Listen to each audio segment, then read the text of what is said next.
Ladies and gentlemen, please take your seat. The show is about to begin. Presented by Front Yard Fantasy. I'm your host, Simon. Joined as always by my wildly handsome co-host, John Luke Garofalo. Our friend Coop with us, aka Coop A. Fiasco.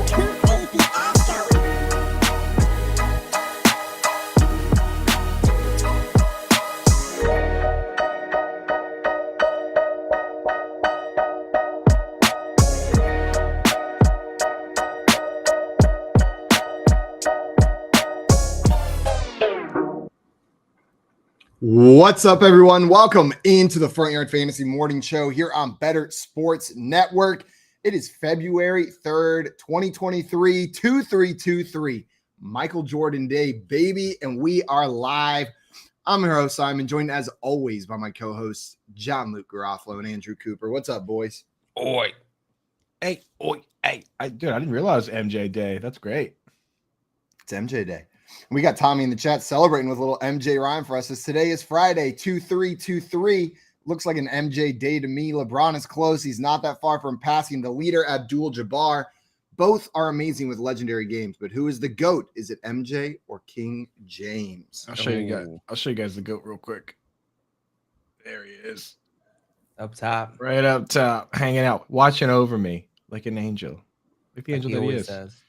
You know, it is an interesting debate, I will say. I've come around on LeBron James, and that's saying a lot as a Celtics fan because he used to end our season early. Even when we had the big three, we only won one time because of that. Or a little rascal when he was in Cleveland and in Miami. But at the end of the day, Space Jam 1 was better than Space Jam 2. And that's what you're going off of? That's the decision I have to make here. And it's an important metric for me. I don't know. What do you guys think? Who do you guys think is better? Unpopular opinion. I agree with you. Space Jam 1 is better than Space Jam 2. Space Jam doesn't hold up. Ooh. I watched it recently.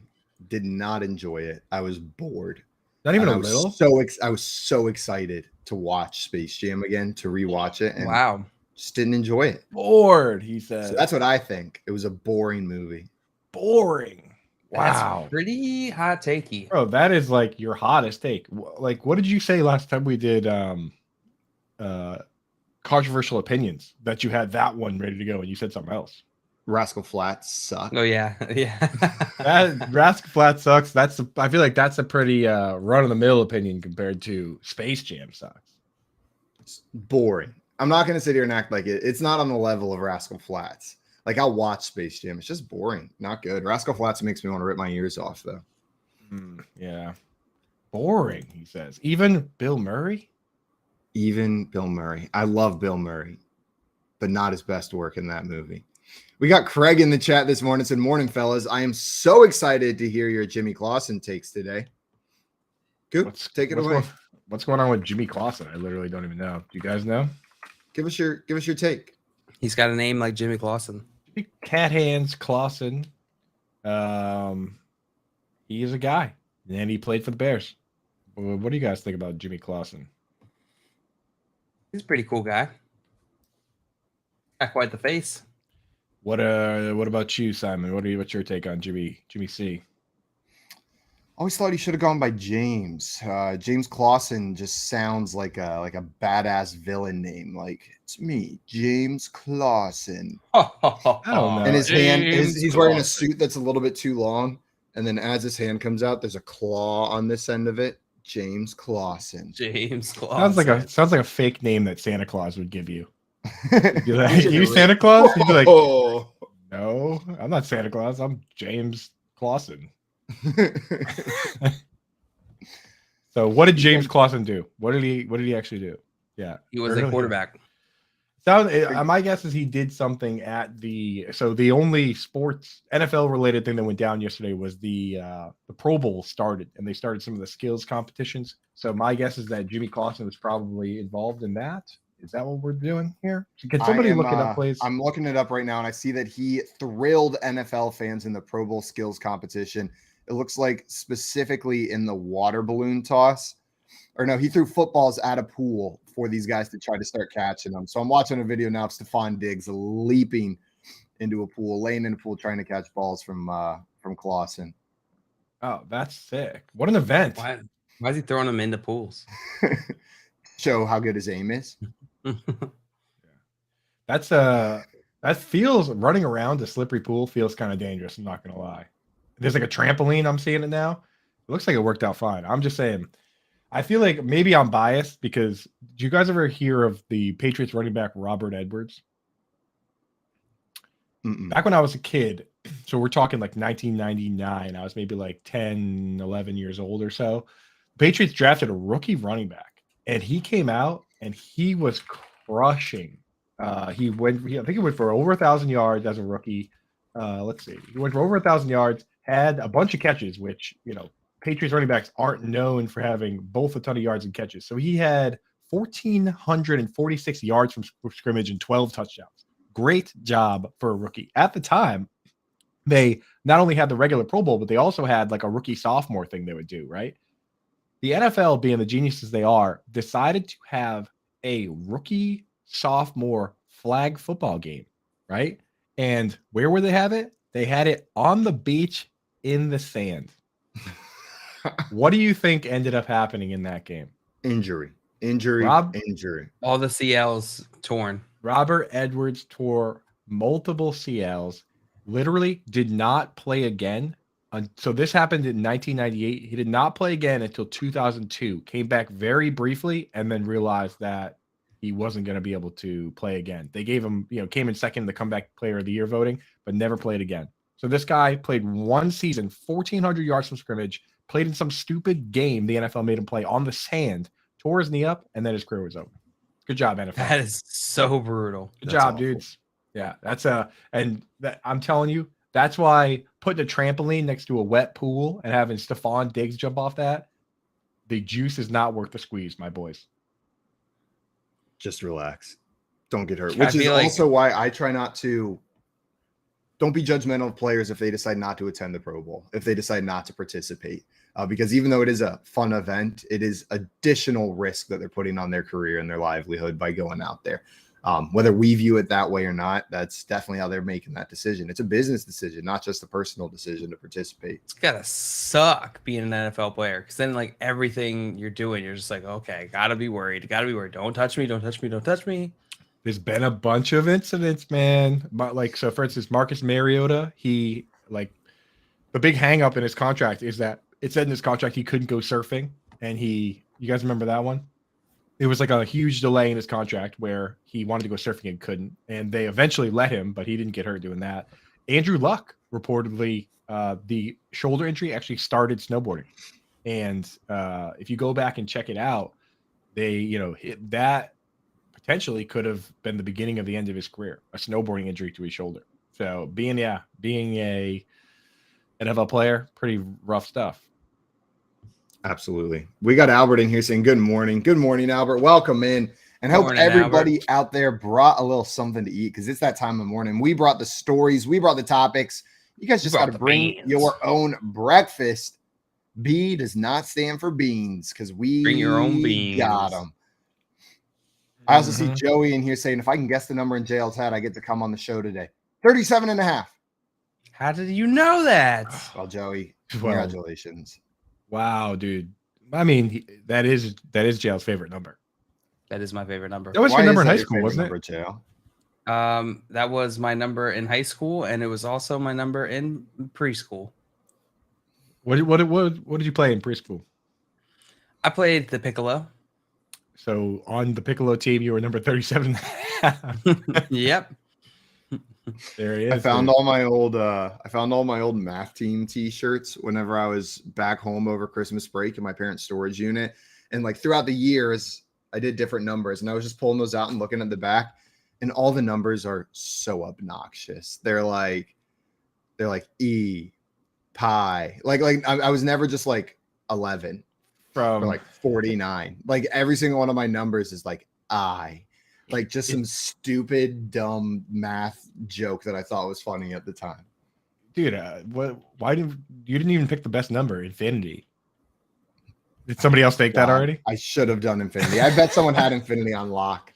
That math somebody had that, yeah. The captain. Captain Yeah, of you the got to team be the gets star of the Infinity. team to be Infinity.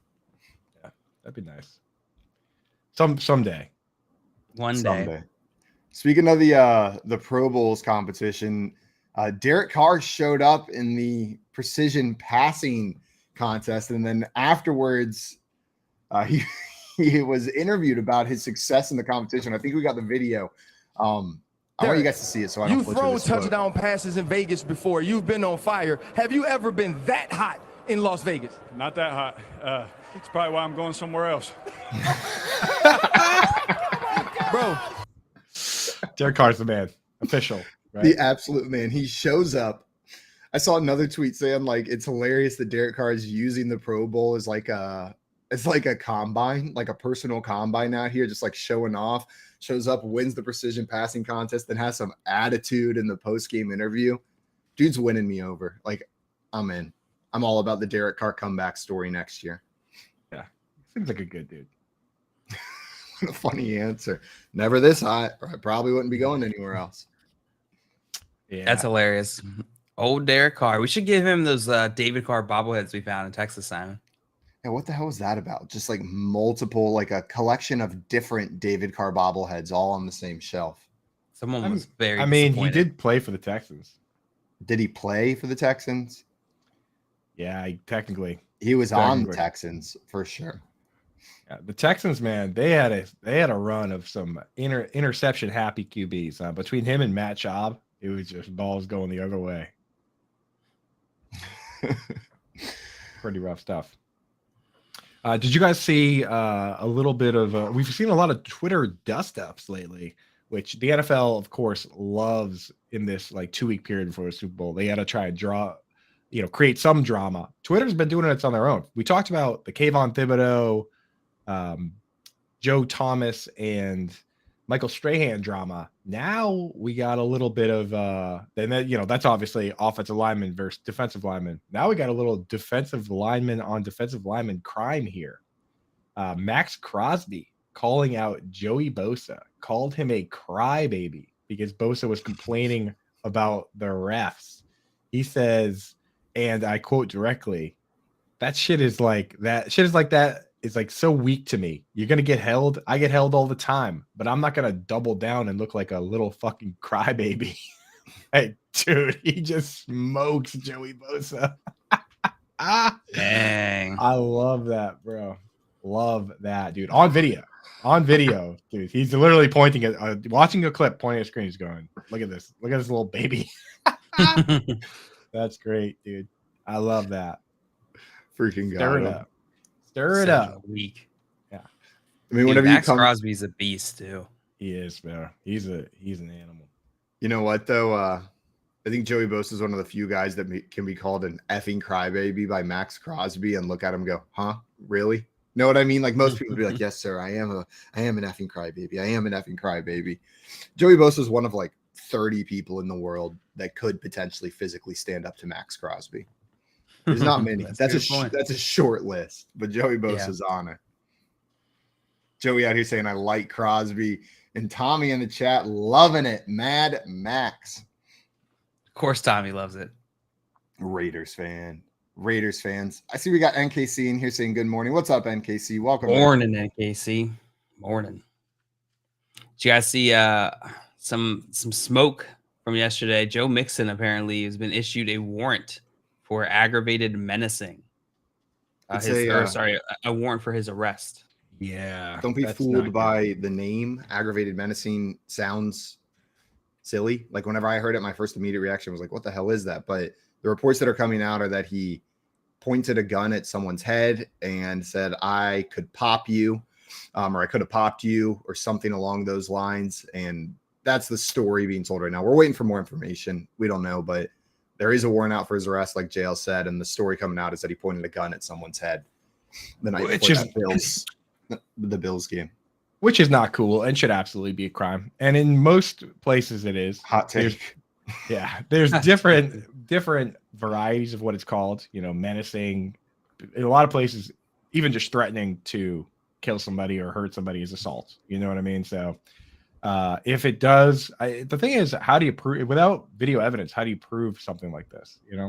If there's any sort of witnesses or any sort of corroborating evidence, then they should probably release him. And the fact of the matter is, when you look at the way his contract's set up, he was kind of on the bubble anyway. They could have released him with only $2 million in dead cap, $10 million in cap savings. So, if this is there's even a hint that this is true, he's probably gone from the Bengals, and it's going to be, he would need to be seriously exonerated for another team to scoop him up, right? I don't know. They could play out a few different ways. Yeah, I don't think there's just one path there, but I did see a tweet yesterday that said the Bengals could save up to $10 million in their cap space if they choose to release Joe Mixon. That's what I just kind said. of interesting. Oh, okay. I missed that. Sorry. Yeah. Only $2 million dead cap. I imagine he's likely getting cut from the Bengals if there's any inch of truth to this. That being said, I wouldn't assume, even if things are brought to be true, that this is his last down played in the NFL. He's still an incredible running back, and we have seen NFL teams willing to forgive transgressions for players that will help them win, time and time and time again. Now, I will say this for this player: this is also a repeat offender, because I've seen with my two eyeballs a video of this guy punch a woman in the face. So for a guy like Joe Mixon, he's in the territory of different rules, right? If this happens to somebody for a first-time offender and it's like benefit of the doubt, we don't know what happened, maybe it's different. But with this guy, we already have something on tape. Just like it's different if Tyreek Hill comes out and does something like this. Now we say, okay, this is a pattern now, which makes that makes all the difference to me. Yeah, we'll see. We'll have to see how it plays out. Wait for more information on the veracity of this claim. But for right now, that is the information we've got. There is a arrest warrant out for him for aggravated menacing. Mm-hmm. Unfortunate, man. Barely into the off season, and we're getting some stupid shit like this. It's like 4 days for the Bengals. It's crazy, man. And it's like, it's got to be honestly, it's got to be a culture thing, because the reality is, like, there's no reason for these guys to be out and about with guns on their person, right? There's no reason for these guys to be going out and drinking and driving, especially when the NFL has a legitimate, like, the NFL, they used to have drivers for these guys. Now, apparently they have a deal with Uber where they just get free Ubers. If you literally open your phone and someone will come pick you up, Uber Black, which, nice cars, right? Like, but no, there's some sort of culture thing about driving your own Ferrari or whatever it is, no matter what you're doing, or, something cool about jewelry and firearms and stuff like that. Like, I don't know. It's a shame, because there's no reason Joe Mixon should be out and about with a gun in his hand threatening people. Right? Yep. We'll get some more information on that. Guys, we talked about Tony Romo potentially having some interest, getting some interesting flack the last couple of weeks for his on broadcast performance. Apparently, there's a report that came out that said CBS has tried an intervention to get him to be a little bit more prepared coming into these games. Yeah, I saw some quotes from Andrew Marchand about that, giving a little more detail. And it basically came down to him saying that Tony Romo needs to study more, that he's not prepared whenever it comes in, and that he's pretty much golfing too much and not preparing for the games enough. Like the best of all time, it comes up about like Joe Buck. If you see his note cards or preparations before the game, the dude has 3 facts on every single player on the depth chart for both teams ready to go, handwritten on a note card. He's got it ready to go. The accusations are that Romo's just enjoying his retirement, playing golf, and then showing up. And the biggest piece of evidence I've seen to support that is that he had no freaking clue what they were talking about with that Burrowhead stuff during the championship game. He had no clue. How do you go that whole week without knowing what's going on with Burrowhead? Whenever I went back and watched the clips of it, I was like, that doesn't seem like a fumbling over the words. That's a dude who is hearing that for the first time. After the game was the first time he heard it too. Like, he needs to get a Twitter account or a Reddit account or something, man, because how do you miss that? Just not plugged in. And it's funny, we talk about this with athletes, but I think the biggest sport where it happens is basketball, where like these guys are just the best their whole life. And the worst thing that can happen to them is for them to come out and kind of flash a little bit, because now they feel like they don't need to work hard. We've seen it with guys like, they said guys like Greg Oden and Kwame Brown, where they were just their whole life they were the biggest and the best, and then they got to the level where now everyone's as good as you, and the difference is who's going to work the hardest. And in the NBA, a lot of times that's the difference maker. And it looks like Tony Romo kind of ran into that here, where he coasted in having all this NFL knowledge from being fresh out of the league, and then as soon as that dried up a little bit, now he's not working hard enough. So I hope he bounces back, because I really like him when he's at his peak. Like, he crushed the first couple of years now, but he seemed like he was mailing in a little bit, leaning a little too hard into QB worshiping, which people don't like that. Yeah. Do you guys think we'll see some change from Tony Romo here? I think so. I think he's a competitor. So. I think he's a hard worker competitor. Maybe he reaches out to Greg Olsen, talks to him about what Olsen did, because Olsen came out. People forget, because now everyone's talking about how awesome he is and how much they love him. The first time he came out and was in the booth, people didn't really love him that much. Like, he struggled a little bit. He actually went back to the NFL to play for the Panthers again. This time he came back ready to rock and roll. So maybe go talk to Greg Olsen about what he's doing. I think he turns it around. I also think it may have taken a minute to realize public sentiment had shifted. I know I was behind the 8 ball on public sentiment shifting on Tony Romo. I didn't see it happening. It probably was a little bit shocking when he realized, I went from being everyone's favorite to one of the more hated announcers this season. People dread listening to my games. People tweet about muting it because they can't stand me talking. That's probably not fun to be aware of. But if he doesn't know about Burrowhead, maybe he's not even aware of those comments either. Yeah. Tommy pointing out Jason Witten kind of did the same thing, where he came out and he actually went back to the Cowboys too. But Witten really struggled in the booth. He had a tough time. I don't know if Witten's coming back. The other interesting thing that Andrew Marchand added about this wasn't about Tony Romo. It was about Jim Nantz and how Nantz has kind of not been helpful at all to Tony Romo, even though he kind of built him up last year. The direct quote was, "Nantz is about Nantz.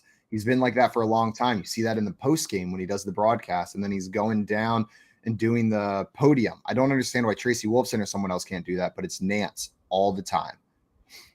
You heard from Nantz side and people from CBS that Nantz was the one who created Romo. So the issue now is, why isn't Nantz helping Romo get to this next level? Question, man. I mean, Romo loves name dropping Jim Nantz, that's for sure. A quick side note, I love Tracy Wilson. She's one of my favorites. I think she crushes. She does kill it. Yeah. Who are your favorite sideline reporters? I think Tracy's my number one. I know this is, I feel like I'm hitting all sorts of unpopular takes today, but I liked Booger. I'm not a Booger hater. I liked Booger on the sideline. The Booger Mobile was a little crazy. Like, don't get me wrong. The Booger Mobile was wild. That was a wild experiment to put him on a crane in front of fans on the sideline. Like, whoever came up with that, they just got too excited about the name Booger Mobile and then took it too far. But I feel like Booger is smart and empathetic and engaged, but doesn't talk over people either from a football perspective. He's pretty approachable in his approach to announcing as well. The problem I had with Booger, besides the fact that his fingers go every which direction, which kind of grosses me out, is that his takes sometimes can be a little bit on the nose, right? Like, he's like, this team needs to come out and score some more touchdowns. Back to you guys. But I agree. I'll tell you that he's almost never wrong, right? Like, he comes out and says it how it is, but I don't know. I like a little more something. Like, when Pat McAfee was on the sidelines, he would get a little crazy, maybe a little too crazy. I like the people that just come out and do their job. Tracy Wolfson, Aaron Andrews, Pam Oliver, solid, right? Give me somebody that's going to come out, ask a meaningful question, and then send it right back. That's how you do it.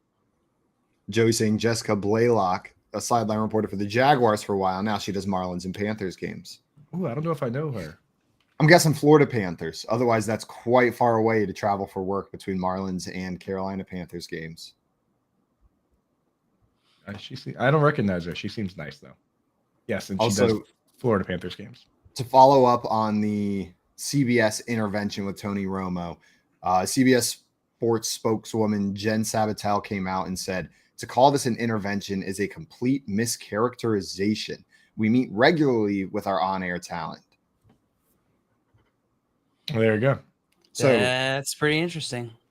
There you go, dude. They are paying him a $180 million, 10 years, $180 million, signed in 2020. So they definitely have a lot invested in making Romo look good here. They don't want anybody thinking that like he's trash. So this sounds like someone saying intervention is a complete mischaracterization. This is a performance review. Know what I mean? Like so you're saying there was a meeting. Exactly. Like that fully confirms. That makes me believe everything I thought previously, not throw it out the window. Which is not necessarily an indictment on them, because you should have regular feedback meetings like this. That's just good professionalism right there. We didn't help them. Yeah. I don't know what you're talking about. Not once did we try to help our on-air talent who was struggling. Right. Stop blaming us. Figure it It's out not on our his fault. own or die. we do regular feedback meetings on this show, but normally we just berate Keith for the entirety of the meeting. It is his fault for everything. And we praise Tony and we praise Earn Dog, obviously. Awesome. If Legend. there's time after we're done berating Keith. Usually there's not time, but we can text them separately. And Tony pointed out in the chat, Tony, another amazing point. Tony Saragusa was an awesome sideline reporter, and that's absolutely 100% true. Rest in peace, Tony Saragusa. But he would crush, man. And he always had his smile would get me like it's hard not to smile when you see the smiling face of Tony Saragusa down there underneath the goalpost. So rest in peace, Tony Saragusa, the goose. The goose. I don't know if you guys have checked the updated NFL Pro Bowl standings, the scores. So there are a total of 24 points available. It started yesterday. They did about half the events, exactly half the events. And through the first four events, the AFC is up 9-3, with the only game that the NFC won being dodgeball. AFC won lightning round, longest drive, and precision passing. NFC just won dodgeball, but man, Saquon during that dodgeball game. Did you guys see the video of him? Nah. Oh my God, the dude's elusive. I think we have the video. I think Keith has it ready to go. But you watch that and you're like, oh yeah, that's why he's one of the best running backs in the league. Dude, what the hell? That was like Keanu Reeves right there. Another one. Tossing that booty around, dude. It What opens just with back-to-back, like forward lean, Matrix style, run, grab the He ball. really did another toss that dodge. booty though. Yeah, dude. Chucking it around. Look out now. Look Whoosh. out, y'all. Taking Thirsty Thursday to a new level yesterday. They go Coop's like, Saquon. "Woo." Oh, Lord, it's Saquon. Holy moly. Yeah, no wonder the NFC won 3-0. I just saw how they scored all their points watching that video. I saw all three of them. It's 3-0 after that one clip. Man, I love dodgeball though. I'm gonna have to go find more clips of the dodgeball event. I didn't get to watch the whole thing yesterday, but I saw Saquon and we had to show that. That dude, that's what everybody thinks they're gonna look like playing dodgeball. You know what I mean? Whenever you go out there, that's what you imagine happening. It's like, I'm gonna react in real time, lean backwards, like look super cool. When in reality, you just try to dodge, get nailed in the chest, and then you're out. Yeah, that's what it was like after my wedding when we played. And I just recently recovered from the toe injury I suffered during that dodgeball game. Ball to the toe. It was a ball to the toe. Yeah, no, definitely not me running for the first time in like a couple weeks. Of course not. Couple weeks. Yeah, That's so- pretty good. Well, you gotta scoot around a little bit, Gotta get ready for the expo, fantasy football. I mean, flag football at the expo. Gotta be in shape for that. So we got four events left. Best catch, which I don't even know how they're gonna do that. I thought when I saw the pool clips, I thought that's what that was. They started it on Thursday. It's not done yet. Okay, so that's part of it. Then they Did have you guys see Saquon get nailed in the face? No, I didn't. See if Keith can try and get that video, but he Yeah. just gets nailed in the face by So- a dodgeball. We showed all the awesome clips, and there's one of him just getting absolutely blasted. 100%. Yep. That's awesome. I feel like a while ago I saw a video of like somebody in middle school filming their dodgeball game, and there was 2 kids left, one on each side, and the guy throws the ball and it's going straight at this kid's legs, and he just pinches and closes and catches it between his legs, and an eruption of 200 children just screaming at the top of their lungs and running onto the court. I'm gonna have to find it. That's pure unadulterated joy. Like a middle schooler making a pro dodgeball move and then everybody erupting around him. Like that kid will remember that moment for the rest of his life. And me too, kid. I'll remember Me it as too, well. kid. Yeah, I Me think I actually too. saw that same clip, dude. Yeah, dodgeball definitely the top one. What is gridiron gauntlet? I remember reading what everything was, but now I don't remember what. The gridiron gauntlet. Jail. Without Googling, why don't you let us know about the gridiron gauntlet? The Gridiron Gauntlet is a obstacle course for NFL players. Oh, football so you players. remembered what it is. Oh, okay, cool. That is what it is. Is it? Yeah, It's is. It is. Yeah, I It's a think it is. side-by-side relay race that will highlight players' speed and agility as they climb walls, go under tables, navigate a tire run, and push a blocking sled with a coach upon it. I was making that up. Then we have what should be our friend of the show, Lindelian's favorite event, the kick-tack-toe contest, which is going to be a punter, a long snapper, punter, kicker, tic-tac-toe type thing, and then move the chains, which again, I don't know what that is. Before we move on from the gridiron gauntlet, some of the matchups in there, because it's head-to-head, they do relay race style, so you'll see people running next to each other. It opens with Joel Bitonio facing off against Penny Sewell, who are going to climb walls, go under tables. Those are some beasts of men out there climbing walls to kick that event off. When's right? this one? Penny Sewell. This one's on Sunday. I'm excited Sunday. to watch that. Miles Garrett is participating in it as well. You got Saquon Barkley in this one. More lineman. Tristan Wirfs is going to be climbing that wall. Tristan Wirfs climbing the wall, dude. That's a big villa. But I'm saying they got some big boys out here doing the gridiron gauntlet. Up It's at going to be a fun Uber. relay race. I'm always surprised at how, even with their size, how crazy athletic those guys are, though. They'll probably crush. They'll probably still be better at it than me, even though they weigh 325 pounds. What is a weighted 10-yard wall pull? Is that just a race to see who can pull a weighted wall the fastest? That'd be my guess. Okay. They got some strong boys on these teams, too. Some big dads. Man, they're ready. Coop, what was the kicking one you said? It's like tic-tac-toe, but they're kicking it? Yeah, that seems to be it. And they, from the description I heard, that you have the full team there, so they have the long snapper going too. So I don't know. There's got to be something else to it. But maybe they're keeping that close to the vest. It does sound like it's the long snapper and the kicker from each team that are heading on out there. And punter. So Justin Tucker for the Ravens, AJ Cole for the Raiders, and Morgan Cox for the Titans in the AFC, and Jason Myers, Seahawks, Tress Way, Commanders, and Andrew DePaula from the Vikings. Andrew on the NFC side. DePaula. Oh, he's their ringer. You better watch out for Andrew Oh, DePaula. yeah. who is- Andrew's coming in hot. He is a long snapper. Tressway is such a great name. Out That of all is those pretty names, you're going to pick Tressway over DePaula?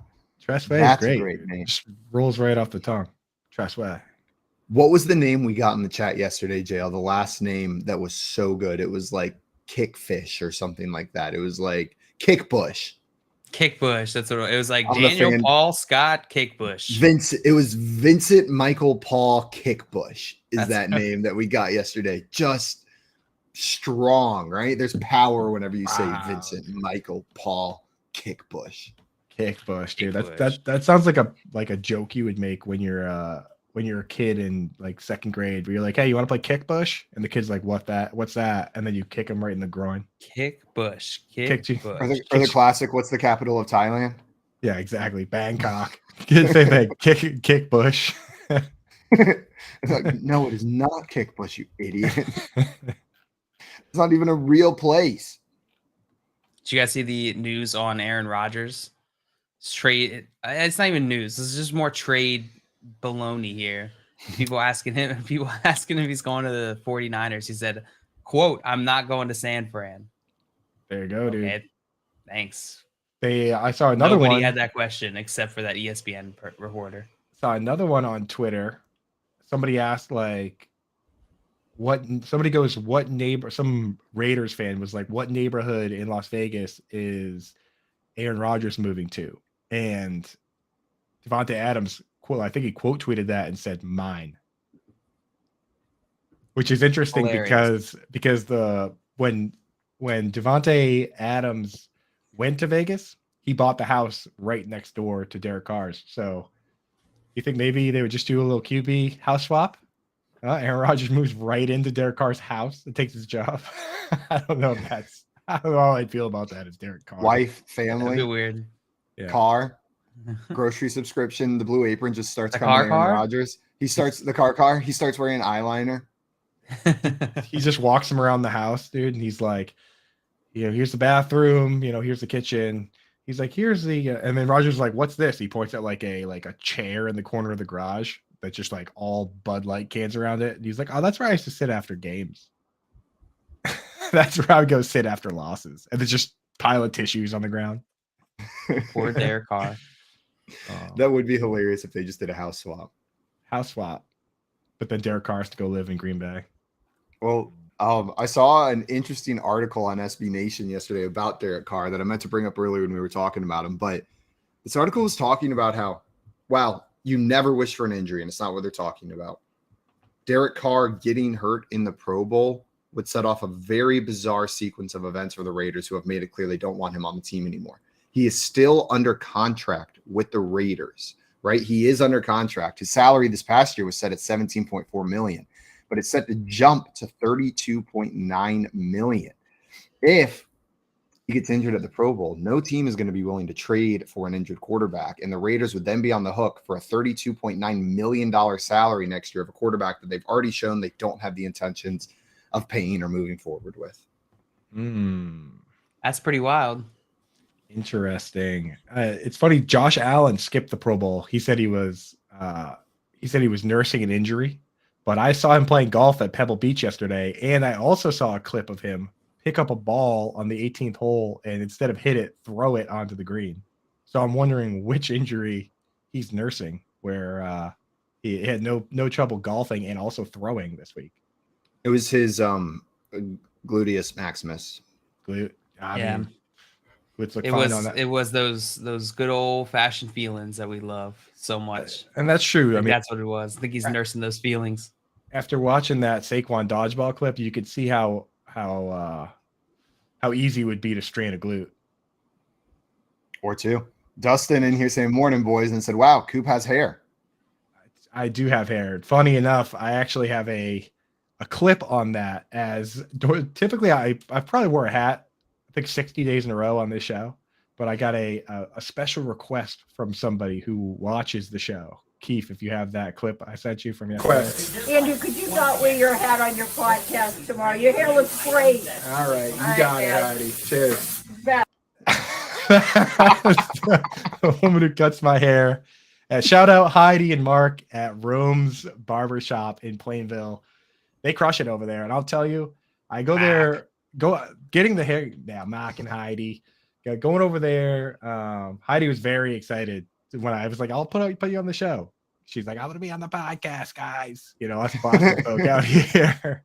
So shout out Heidi and Mark. And honestly, the haircut is not even in the top 5 most important reasons I go to Rome's. I go there for life advice. I go there to get stock advice from their son, who absolutely crushes it. To talk about you guys, to air my feelings on Keith, to talk about job advice. So the haircut's a very small part of the trip over to Rome's. So if you live in the Bristol County area, Massachusetts, go on over there to Rome's Barbershop. Hit him up. See Heidi.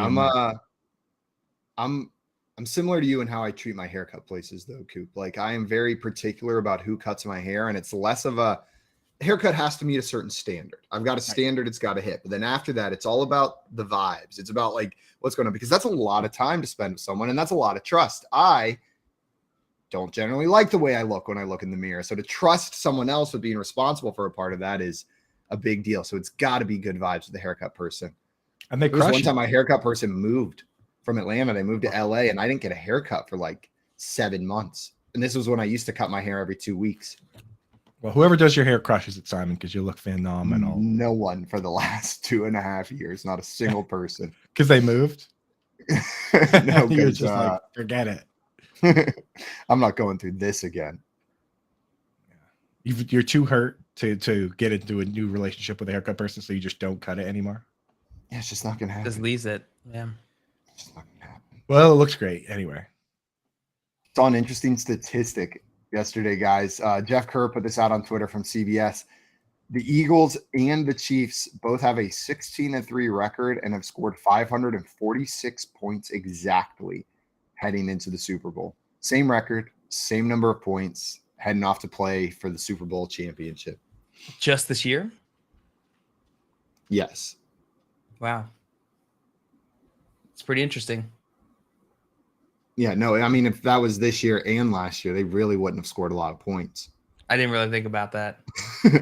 Over 30 games, what would that be? Like 546 divided by the best offenses in the league, averaging 17 points a game. Maybe It's possible. Never thought about the stat. the modern NFL. But it does feel like the two best teams made it to the Super Bowl, right? Like as we went through Yeah. the playoffs, I got excited about the Jaguars. It was fun cheering for Brock Purdy. Maybe the Bills are the team of destiny, but the Chiefs were hot at the end and the Eagles were hot all season. Yeah.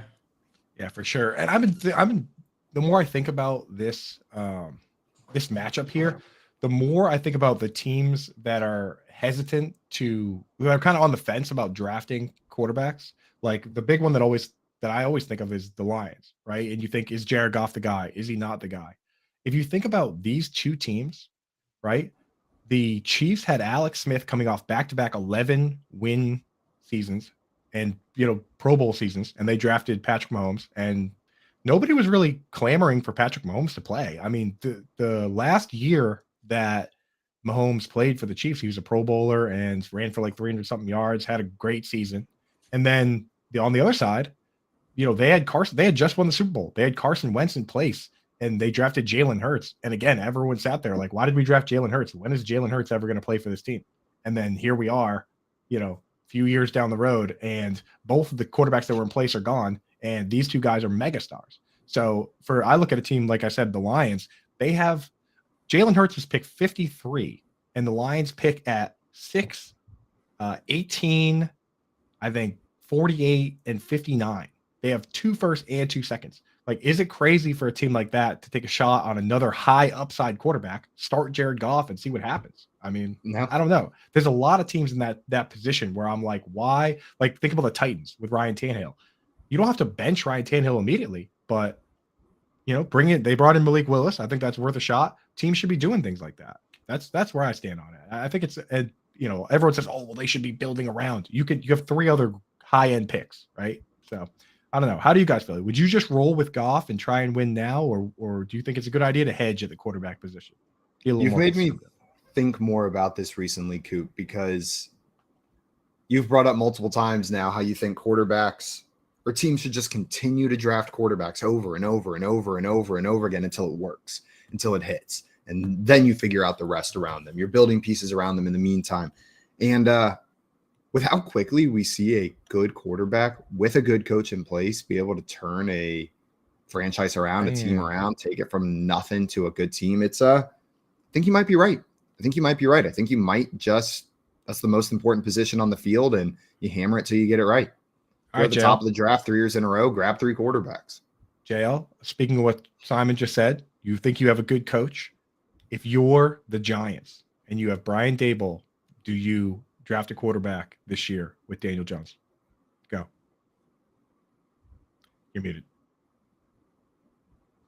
No, Brian Daboll just forgot how to talk.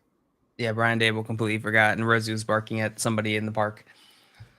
No, I keep Brian Dable. Well, you don't have to trade Brian Daboll, but it's about. I keep Brian Dable. I'm not getting rid of Brian Dable no matter how hard you ask me. Joe, you are Brian Dable. Sorry. I won't get rid of Brian Dable. No. It's the last thing I'll say. You have to trade him to the Broncos. They're trading for all the coaches. They're amassing a super team of coaches. They trade away all their players, and they've got 47 coaches on staff. $0 Really good coaches, against the though. salary cap.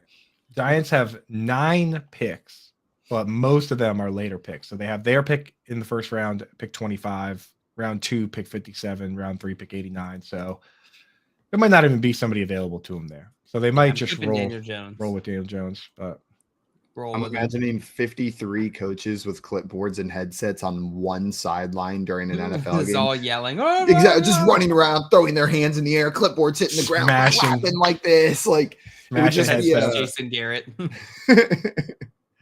Like Jason Garrett's just standing over there, just clapping nicely. After every game, the players are getting in the ice baths, not because they're so sore from the game, because they got their butt slapped by 53 coaches on the way of the field. Nice play, nice play. Just like they're like holding their butt, trying to protect it. You look and you see the classic kid move of like a book in the back of the pants. If the parents were going to spank you, and you just see like, why is that? Right. Sean Payton's like, why are you so flat and hard? It's Russell Wilson and 52 coaches. He's the only active player that remains unlimited. You know that Pete Carroll slapped enough butts to know if there's something in there or not. He knows right away. He knows right away if he's not getting. Can tell right away whether he's touching book or booty. He can even identify the unadulterated. He goes, the very hungry caterpillar. that's of mice and men in there, isn't it? Yeah. He gets a second. He smacks once, then gets a second smack, and he goes, "Is that the Kama Sutra?" He has a hard time identifying certain books out there. Tony in here saying Giants have third most cap space going into offseason as well, $45 million. Are Bears number 1? Yeah, that's what happens when you have a free agent quarterback, though, because I mean that's what you have to pay. Like if they franchise tag Daniel Jones, there's $40 million of that money right there. So that's kind of the game changer. When you have an undrafted unrestricted free agent quarterback, then yes, you are going to have a good chunk of cap space. Yeah. And Tony said yes, Bears at 92 mil have the biggest cap space. That's so much Skrilla. Too bad there's no good wide receivers for them to sign. I guess they could sign. Kenny Golladay is probably available. Is he getting released, you think? Can he even be released? Alan Lazard. Juju. Kenny Golladay to the Bears would be the most Bears move ever. Oh my God. That would make me so mad if that was their version of like getting weapons for Justin Signed Fields. Him to a big contract. Oh my God. That would be awful. Are the Patriots about to get a 3rd round comp pick back when somebody signs Jacoby Myers to a $20-something million contract? You think he's going to get the Christian Kirk treatment?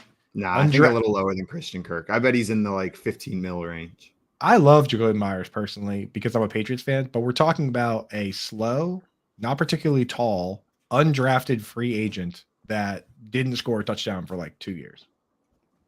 Maybe less. And everyone's like, people are saying some people are saying he's the number 1 free agent available. But most Juju and Lazard.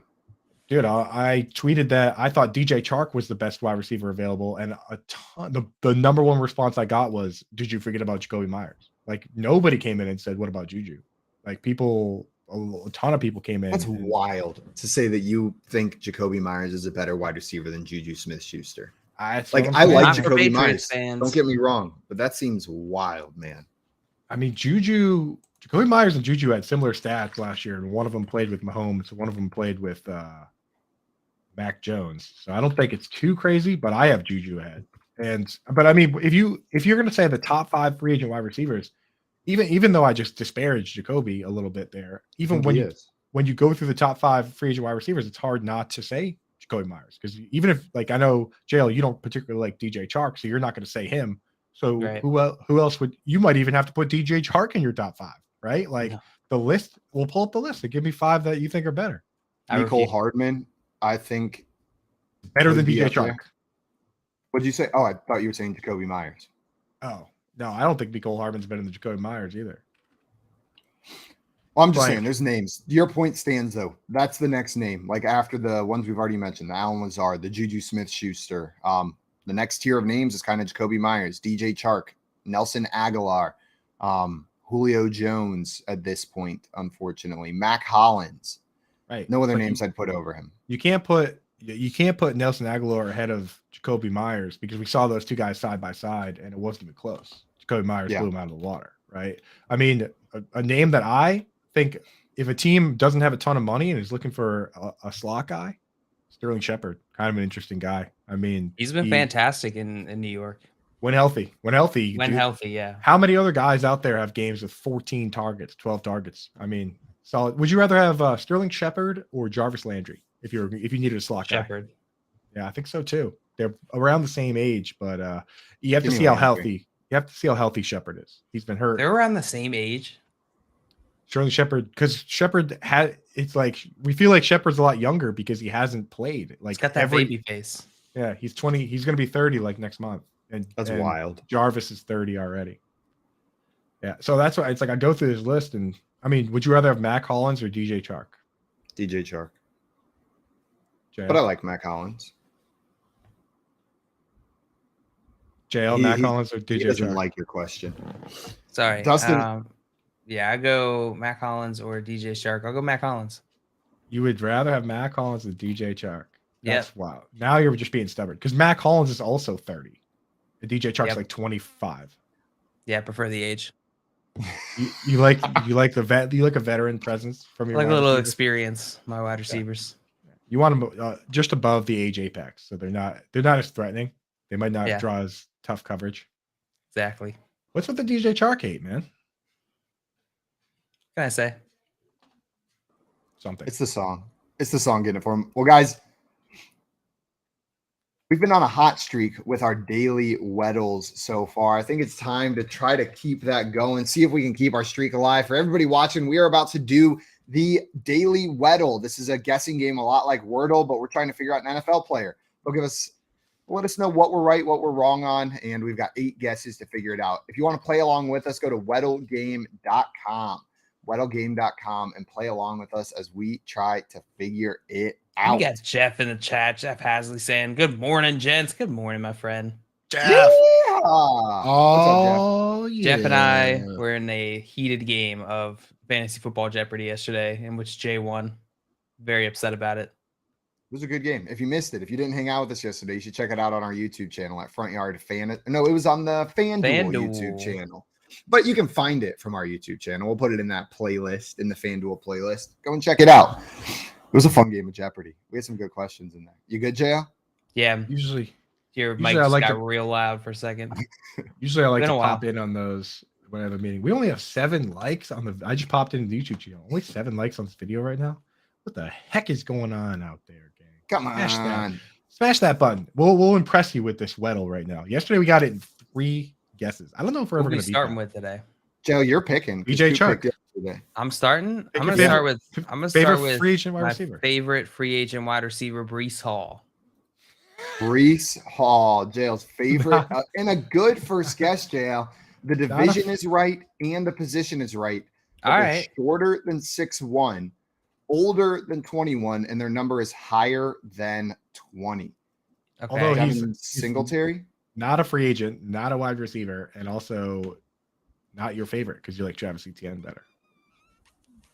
True, but we know this guy's in the AFC East, so it's got to be Singletary. maybe Singletary. Let's do Singletary next. Yeah. But no, let's not jump to. Let's not. He's too short. He was too short, but the age is right. We got more information. He's older than 26, taller than 5'7", shorter than 6'1", but close to 6'1". So they're either 6 foot or 5'11". Jeff Wilson. They are much older than 26. They are 28, 29. No. You're looking at the number. He's 25 years old. Oh, he's 25 years old is what I meant to say. Thank you, guys. Much older than 26. There's literally only one running back that's much older than 26, and that's Cordell Patterson. Smudge Peterson. So he's either on the Patriots, Dolphins, or the Dolphins. So my guess would be both the Dolphins running backs. It can't be Jeff Wilson or Raheem Mostert. Jeff Wilson's 27, Raheem Mostert's 30. Damian Harris is 25. Ramondre Stevenson's younger. I feel like Damian Harris has been 25 for a long time. For a minute. But maybe it's just been a year. Let's try it. That's usually how old you are when you're on the. What's end Damian of Harris's number? It's 26, I think. So it can't be Damian Harris. So let's not do Damian Harris, unless you already did, Simon. I haven't done it yet. I had it typed. I was about to click on it. No, he's 30. He's number 37. He wears Rodney Harrison's old number. Okay, then let's try it. Okay. It is Damian Harris. Damian Harris is absolutely correct. 3 guesses. Let's Dude. go. So Who needs 8? We got 3. Can we get those likes on YouTube now, please? Thank you. Money, please. Money, please. Money, please. Oh God, I love that character. Just unbelievable. Are we doing the hard one, or are we just gonna walk off in the sunset with the easy one? Joey said Damian Harris. Damian Harris, check, please. Also, Dustin said got Weddle in 4 today. Yeah, well, suck it, Dustin. Dustin. Oh, Dustin. We got to be pretty careful not to respectable. talk. I was going to say we try. shouldn't talk too much trash about word games with Dustin because I think he plays more word games than any of us. And He's in the a competition, 9 out of 10 times, I think Dustin comes out on top. He's probably talking about hard mode. But Got it before. oh, he means I got 4 of them in one try today, is what I meant. Today and the next 4 days. He got them all. Yeah, he got the whole week in one go. I think that's I see Tommy in the chat going, Possible. DJ Shark do. Is that why you hate him, Jay? No, I don't have kids. I didn't listen to that song. You'll never tell us why you dislike DJ Chark. I can't wait for him to be the highest paid free agent wide receiver and the best free agent wide receiver in 2023. Hey, Coop, We'll you see. underestimate the effect that'll have on JL as well. Remember, JL does not like Kirk Cousins, disparaged him in fantasy. And then Kirk Cousins came out and has freaking killed it in that time frame. And JL goes, so?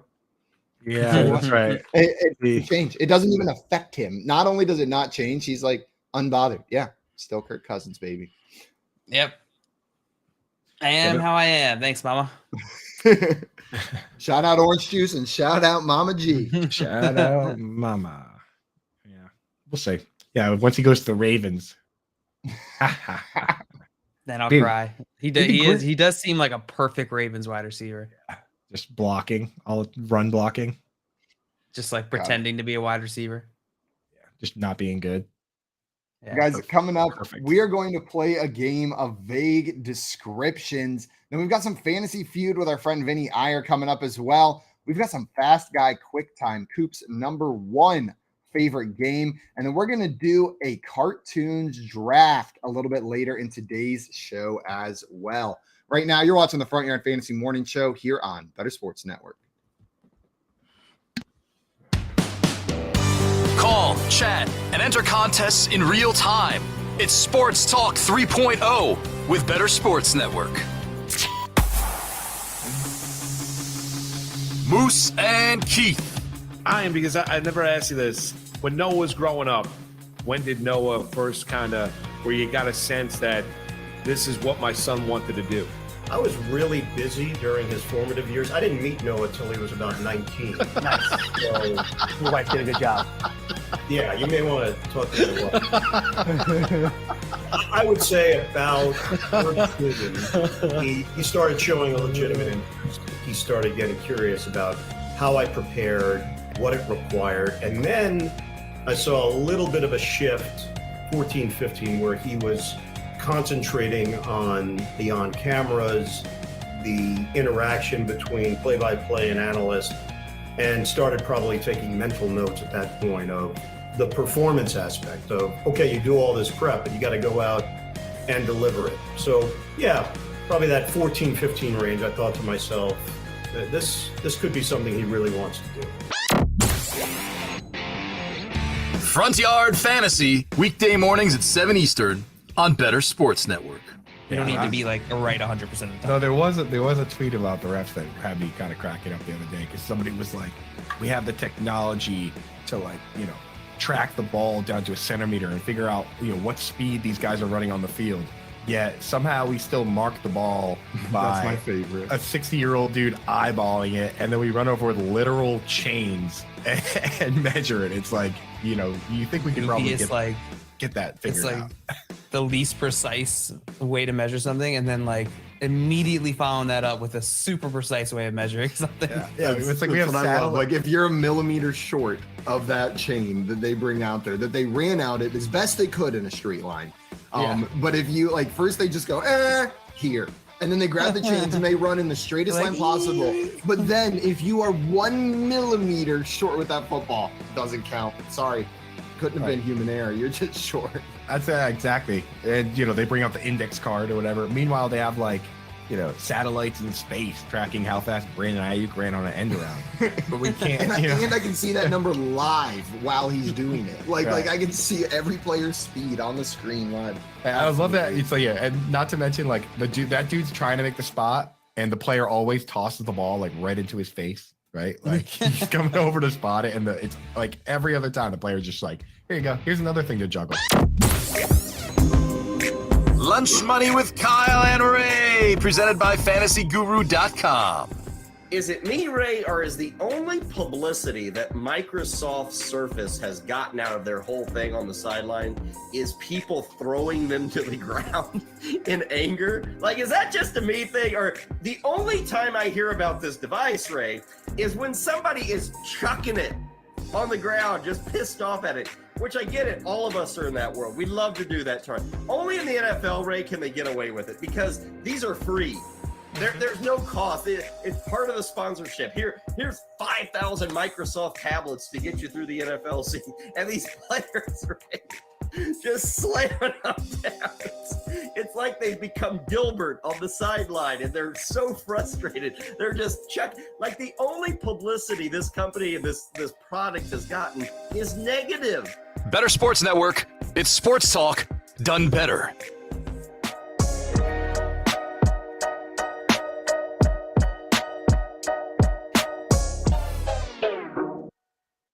What's up, everyone? Welcome back to the Front Yard Fantasy Morning Show here on Sports Network. JL actually has a mungfish infestation in his home, so we had to go take care of that. Joining us in his stead, we've got another member of the Front Yard fam repping his Front Yard Fantasy hat and that Jurassic Park shirt. Joey Wright, thanks so much for joining us today, my friend. Thank you for having me. Guessing the number in JL's head was very profitable for me this morning, so I got some screen time, which is all the people want.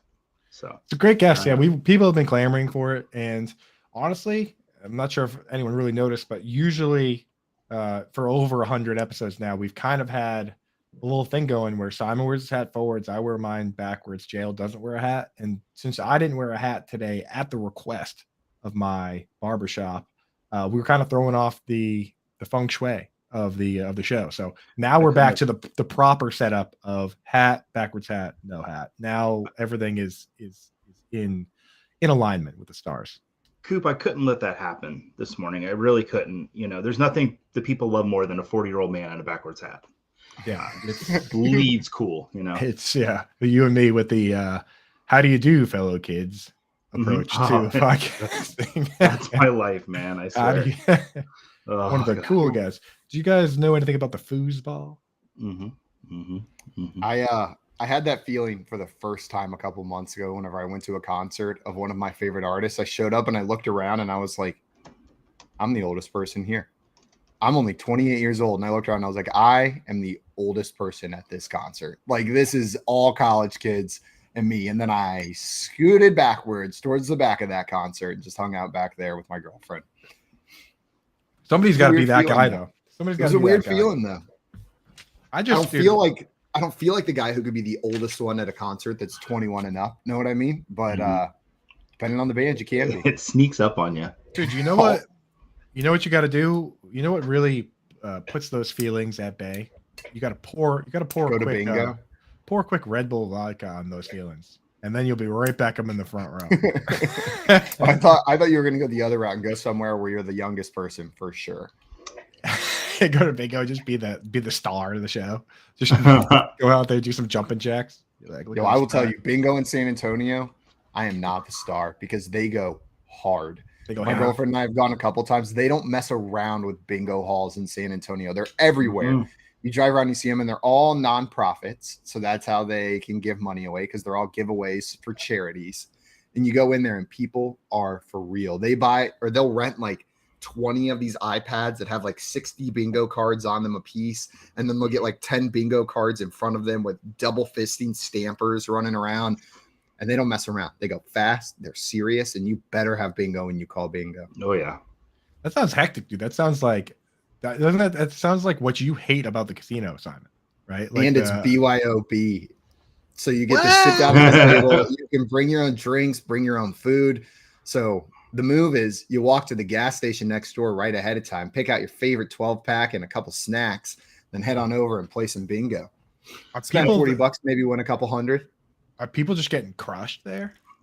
Or is it like respectful drinking? Because there's two different versions. Yeah. Okay. I've never seen anyone crushed at bingo. It's not like a NASCAR race. No. What's Coop, up, Joey? Correct me if I'm wrong. Like, I feel like Auntie Coop would like kill at bingo, like being like the mayor of the bingo hall. Am I off base there, or that's the vibe? No, she is pretty much the mayor of whatever room she walks into. So she could definitely crush the bingo hall. But I don't know if she's a bingo. I don't know if she's a bingo player. She's also way too cool, probably. She might be too cool, dude. Rolling up on the Harley with the tattoos. Mm-hmm. Tommy said she runs an underground bingo league. Yeah, she's not showing up at the bingo hall. She is the bingo hall, baby. Right. She used wherever she is at the local golf course. Her and her best friend Irene, rest in peace. They used to go and throw down these golf tournaments. They would run the golf tournaments and for all the guys, and they would be the stories she's told me about these golf tournaments and like the things that they would add to them to make them even more fun are like wild, like air cannons where you can shoot your ball, like, you know, like all the way down the end and just all this crazy stuff. So she knows how to throw a party on a kid. That's awesome. Well, guys, we're about to get into our next game, a game we call Vague Descriptions. How this game works is I'm going to give one of our contestants a vague description of something in a category, and you guys have to guess correctly what I'm talking about. If you are unable to guess it, your opponent has an opportunity to steal by taking a shot at that same one. Whoever has the most points at the end of our game is our Vague Descriptions champion. I'm excited. I see all these guys losing to Coop on this show. I'm ready to join that club. I'm actually you picked a good game because this is one of the games that I'm worst at. There are some games. Simon's. I'm glad you're the host because Simon actually crushes this game. Okay. Yeah, this is a Simon game for sure. A lot of confidence in Joey on stream apparently with Coop today. This is good. This will be fun. Let's do it. I was gonna say I'm looking at some of the ones JL wrote before he left, and some of them don't have answers. So I'm trying to solve them. Kendrick Lamar. While I go, what'd you say? Kendrick Lamar. They're all Kendrick Lamar. You got it. Joey, got them all.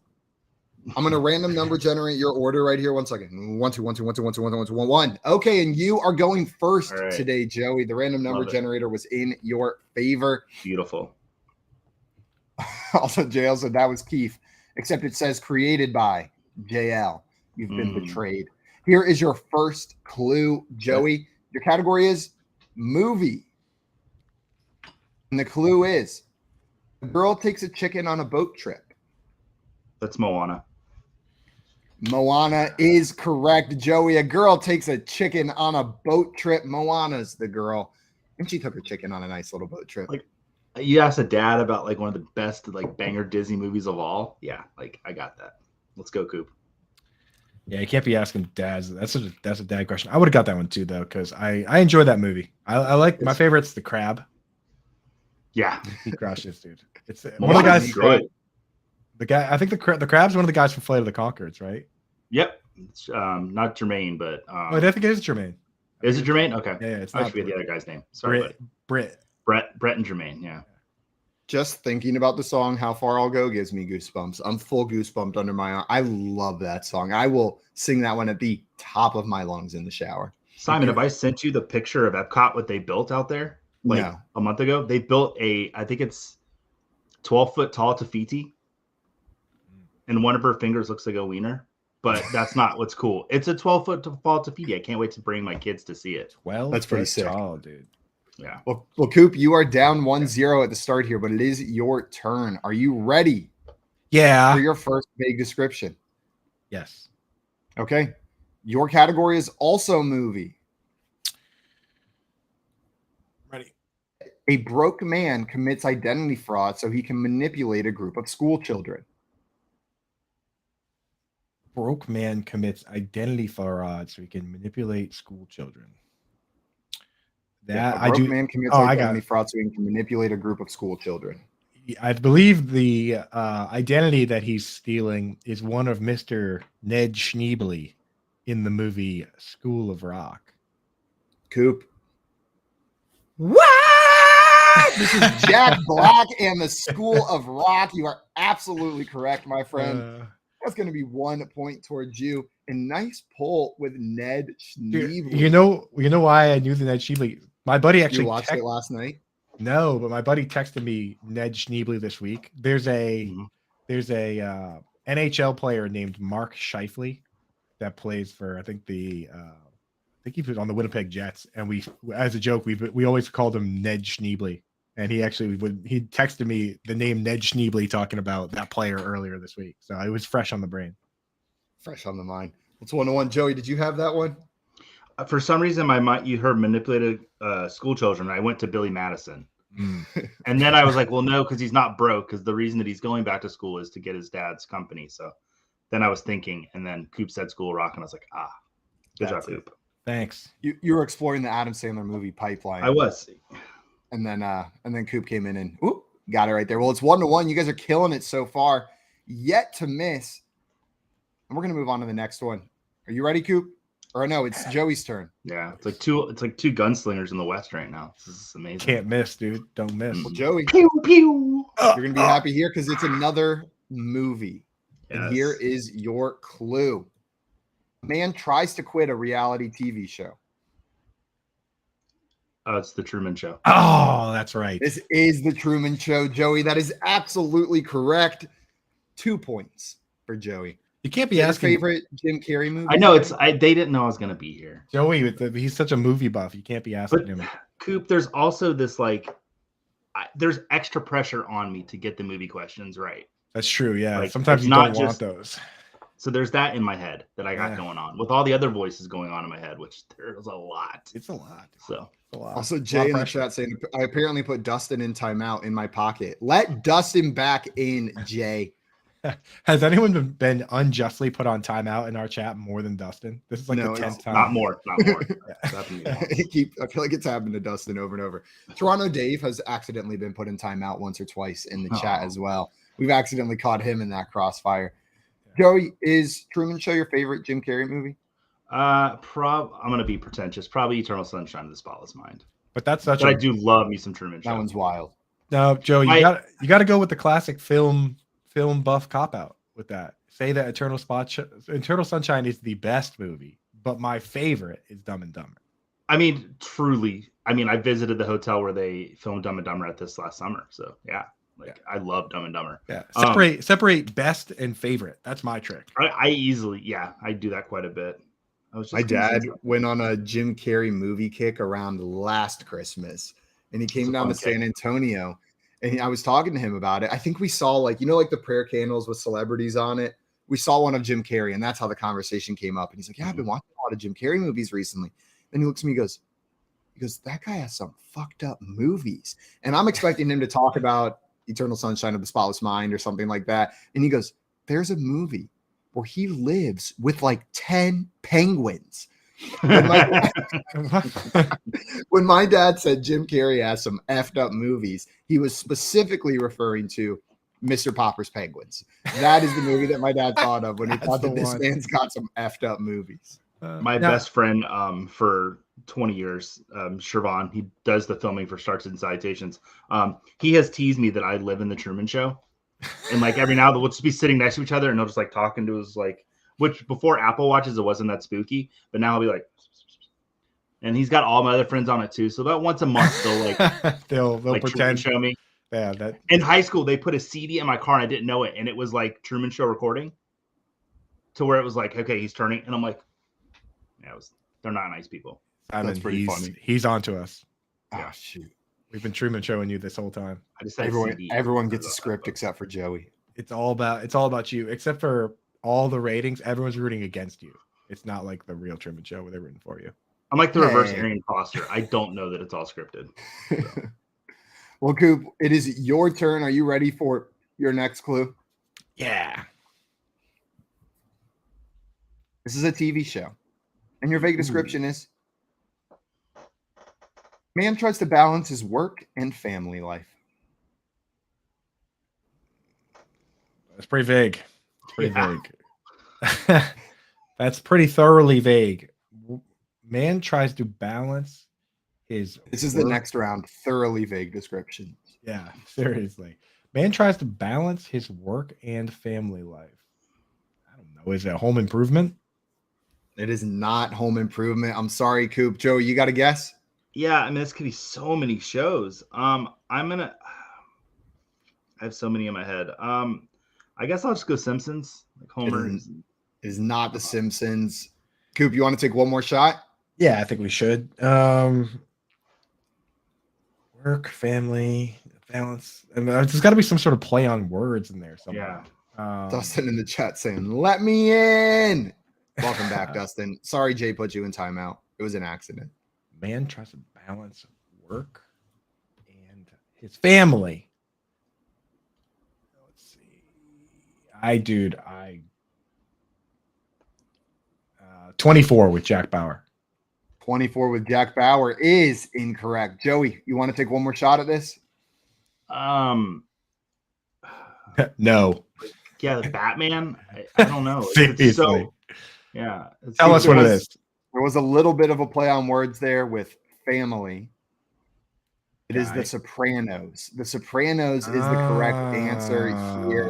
That Man is tries to balance his work and family You life. should have ended the question with bada bing, and then we would have gotten it. Then we would have got it. Man tries to balance his work and family life. Bada bing.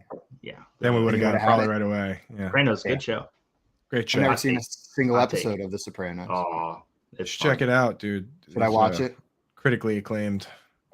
Okay, after I finish Star Wars Clone Wars, I'll watch that. And My wife and I go ahead, Coop. I was just gonna say it's not what people think it is. If you've never seen any of it, it's not quite what you think it is. It's more, and that's the thing with a lot of these things. It's more than what you think it is. Like when my wife first watched Star Wars, she was like, "This is more than just like there's an actual story." I'm like, "Yeah, it's a movie." You know what I mean? Like, so Sopranos is more than just bada bing, bada boom, go whack that guy. You know what I mean? Like, there's a lot more to it.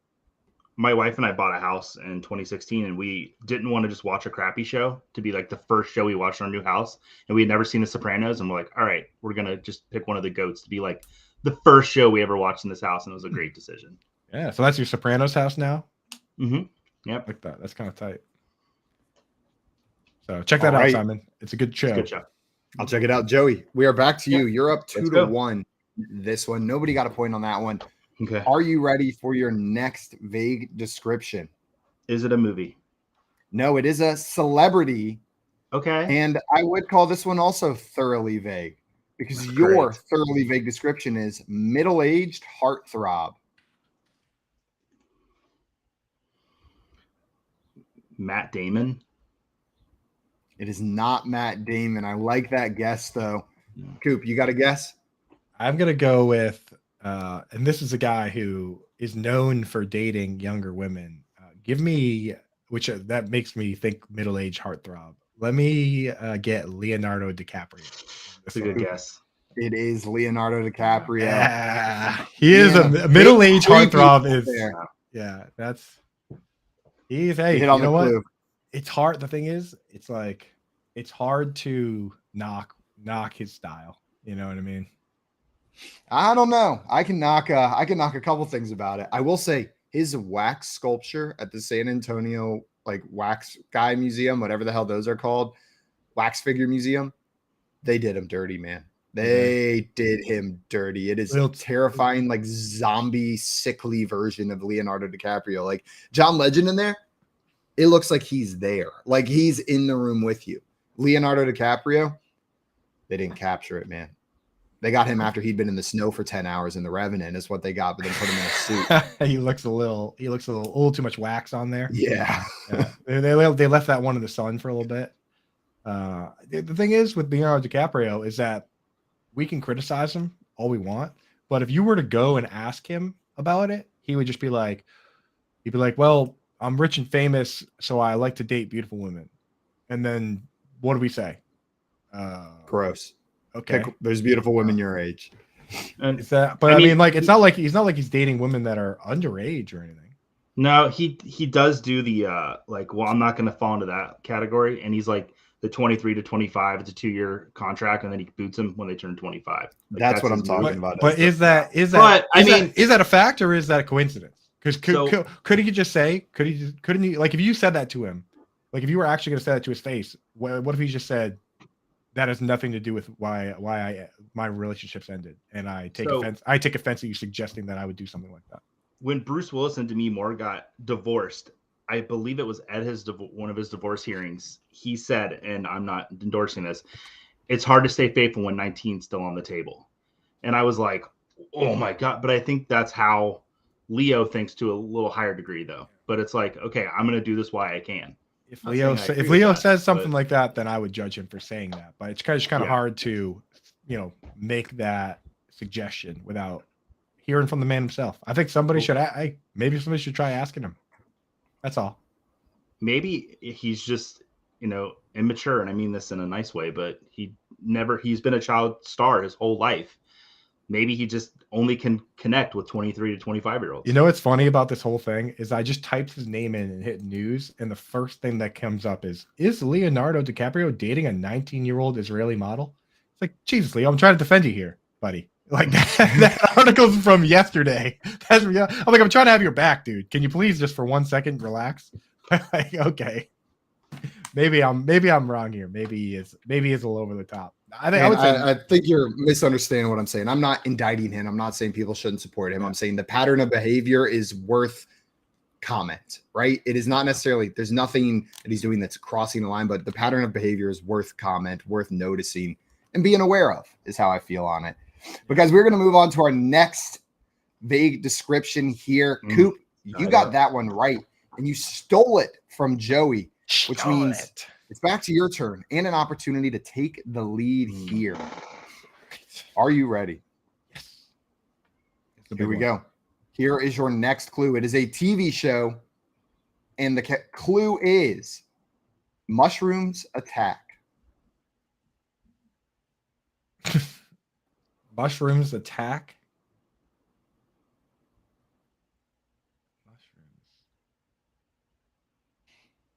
Dude, I can't stop thinking about Mario, but the mushrooms are good in Mario.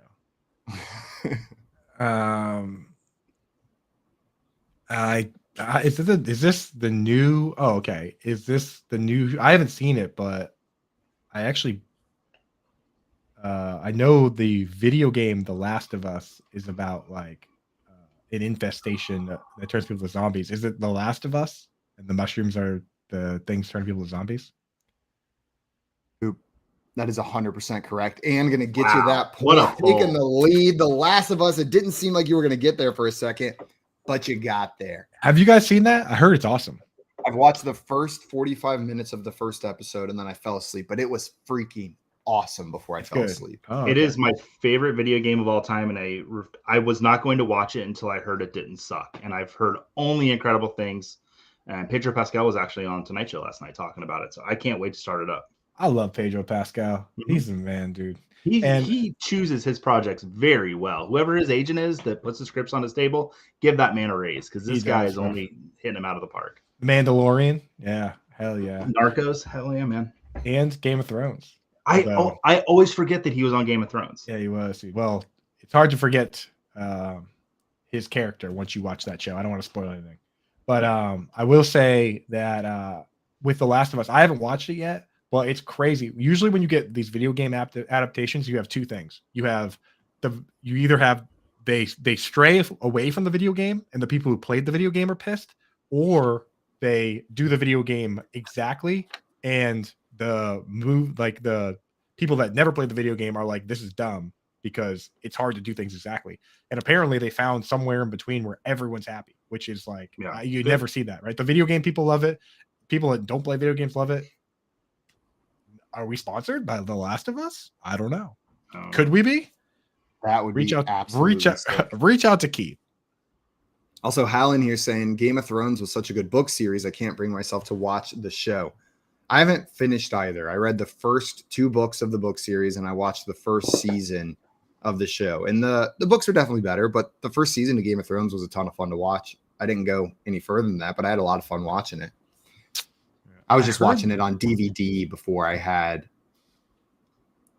HBO Max. So then I didn't have season 2 on DVD, just season 1. I heard that the books can be a little wordy at times. Like he'll spend like half a page describing a curtain. So I also had a 2.5-hour commute to work each way and back. Whenever I read those 2 books, they're like 20, 30 plus hour audiobooks. And I would just crank one of those in and listen to them on the way to and from work. 2.5 hours each way adds up.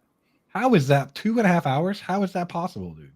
I'm averaging because it would be an hour and 45 to 2 on the way there, then usually around 3 on the way back. It was while I was looking for a place in downtown Atlanta, and I lived at my parents' house, but I worked on the opposite side of Atlanta. So I had to drive from north of Atlanta all the way through Atlanta to about an hour south of Atlanta. Oh, God. Please tell me you didn't do that more than like a handful of times. I did it for 3 months. Great googly moogly. Yeah, that was not fun. Not fun at all. It was brutal. You And drive, now my commute is 12 seconds. I just roll out of bed. Where I live, if you drive 2.5 hours in any direction, you're in another state. I guess now where I live, I could drive 8 hours every direction except south and still be in Texas. That's crazy. Yeah. Every way I go. You guys ready to get into that next round? Yeah. Who went last there? Coop went last, right? I did. Yeah, he took the lead. Okay. So, Joey, here is your last question. This is the last one coming to you. This is a song, and the vague description is live to go fast.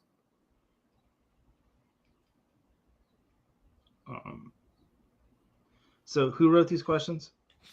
This one was written by Keith. Get a Keithster. So live to go fast. Is it? No, that's the crazy life. That's not living La Vida Loca. Is Keith a Sammy Hagar fan? And I don't think he is, but I'm going to say Can't Drive 55 by Sammy Hagar and really date myself. Unfortunately, that's incorrect. It's a Joey good answer, Coop, though. do you think you know what this is? I don't know. Live to go fast.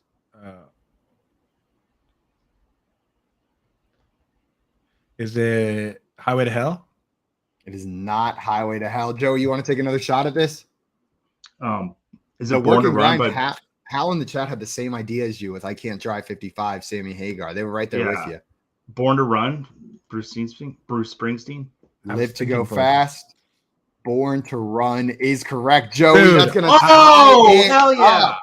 I said Born. If anybody rewinds the tape, I was like Born to something, and I couldn't find anything. Born to Run, man. Good. The good Boss is pull. going to be in Orlando next week. That's honestly, I probably wouldn't have got that had I not been listening to Springsteen the last week. Dude. Hell yeah. I found something out about the Boss this winter that I think it's an awesome Christmas song. His version of Santa Claus is Coming to Town. Awesome version of that song.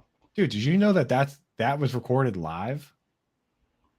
You know what? You say that. That's awesome. It does, because now I'm thinking about it, and you can kind of hear that little bit of like a muffled sound, like when you're listening to live albums. Yeah, you're exactly right. It is. Just at some college campus in New York. And I looked it up. The college isn't even a college anymore. And he was like there for around Christmas doing a concert. And he's like, I'm gonna do a little Christmas song. And they recorded it, and that is the version that everybody hears all the time. Like he just smashed that version so hard live that they were like, let's make this song a staple of Christmas forever. Have you guys ever seen Springsteen live? No, It's but I've awesome. heard it's an awesome experience. I'll tell you, I took a friend that no interest at all in Springsteen, and he left like the biggest Springsteen fan. It's just an amazingly fun show.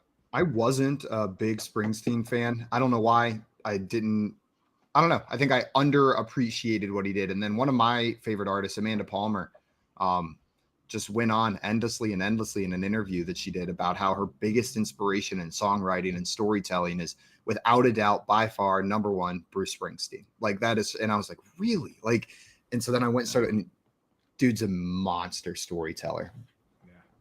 Dude's a monster storyteller. We got one more round here, guys. He has a podcast with Obama now. Of course he What? does.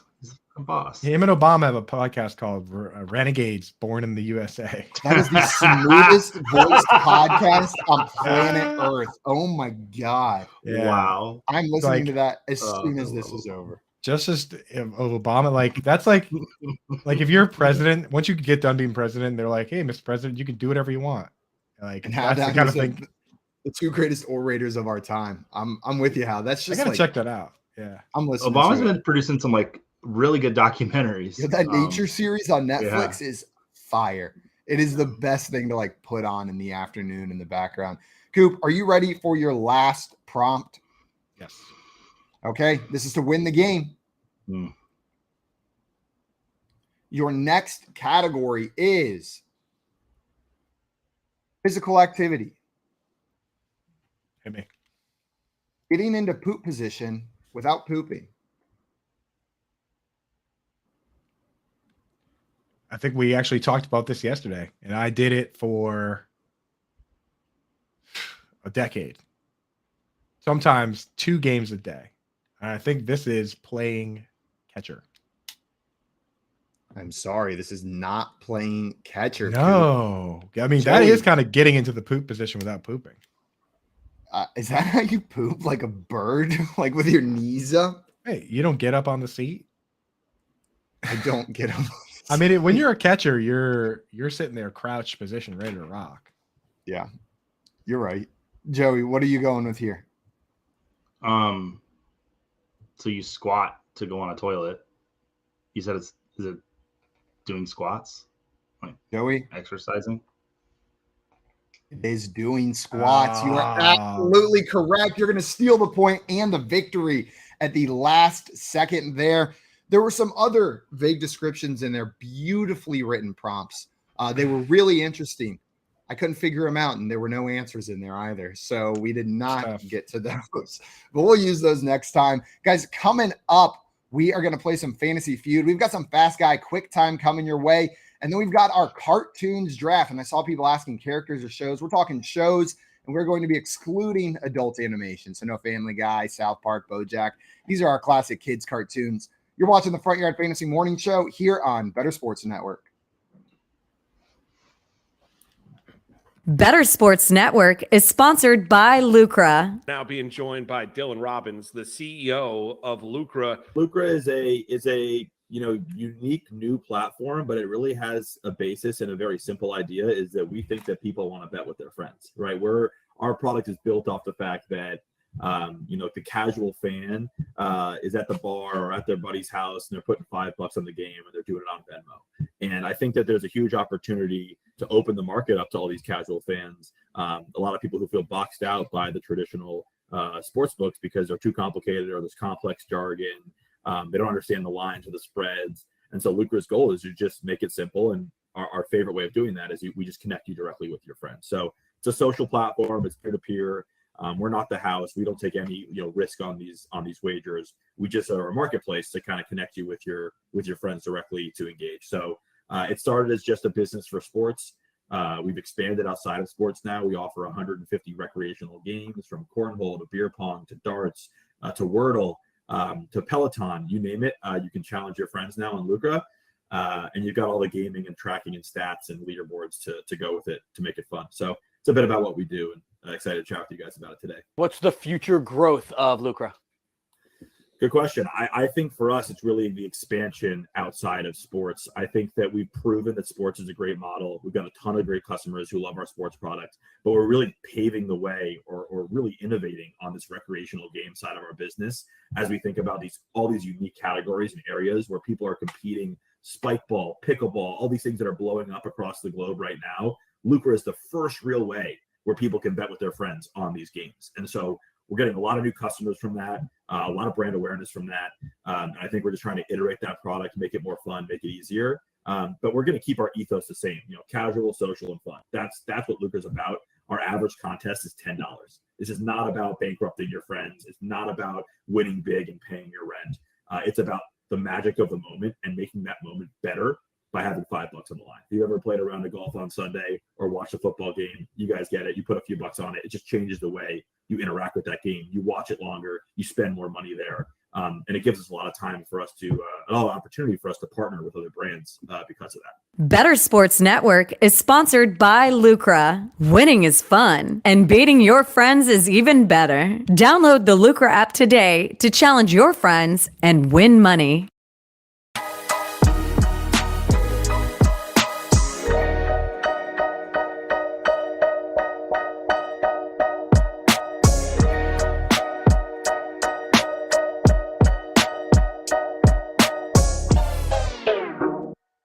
What's up, everybody? Welcome back to the Front Yard Fantasy Morning Show here on Better Sports Network.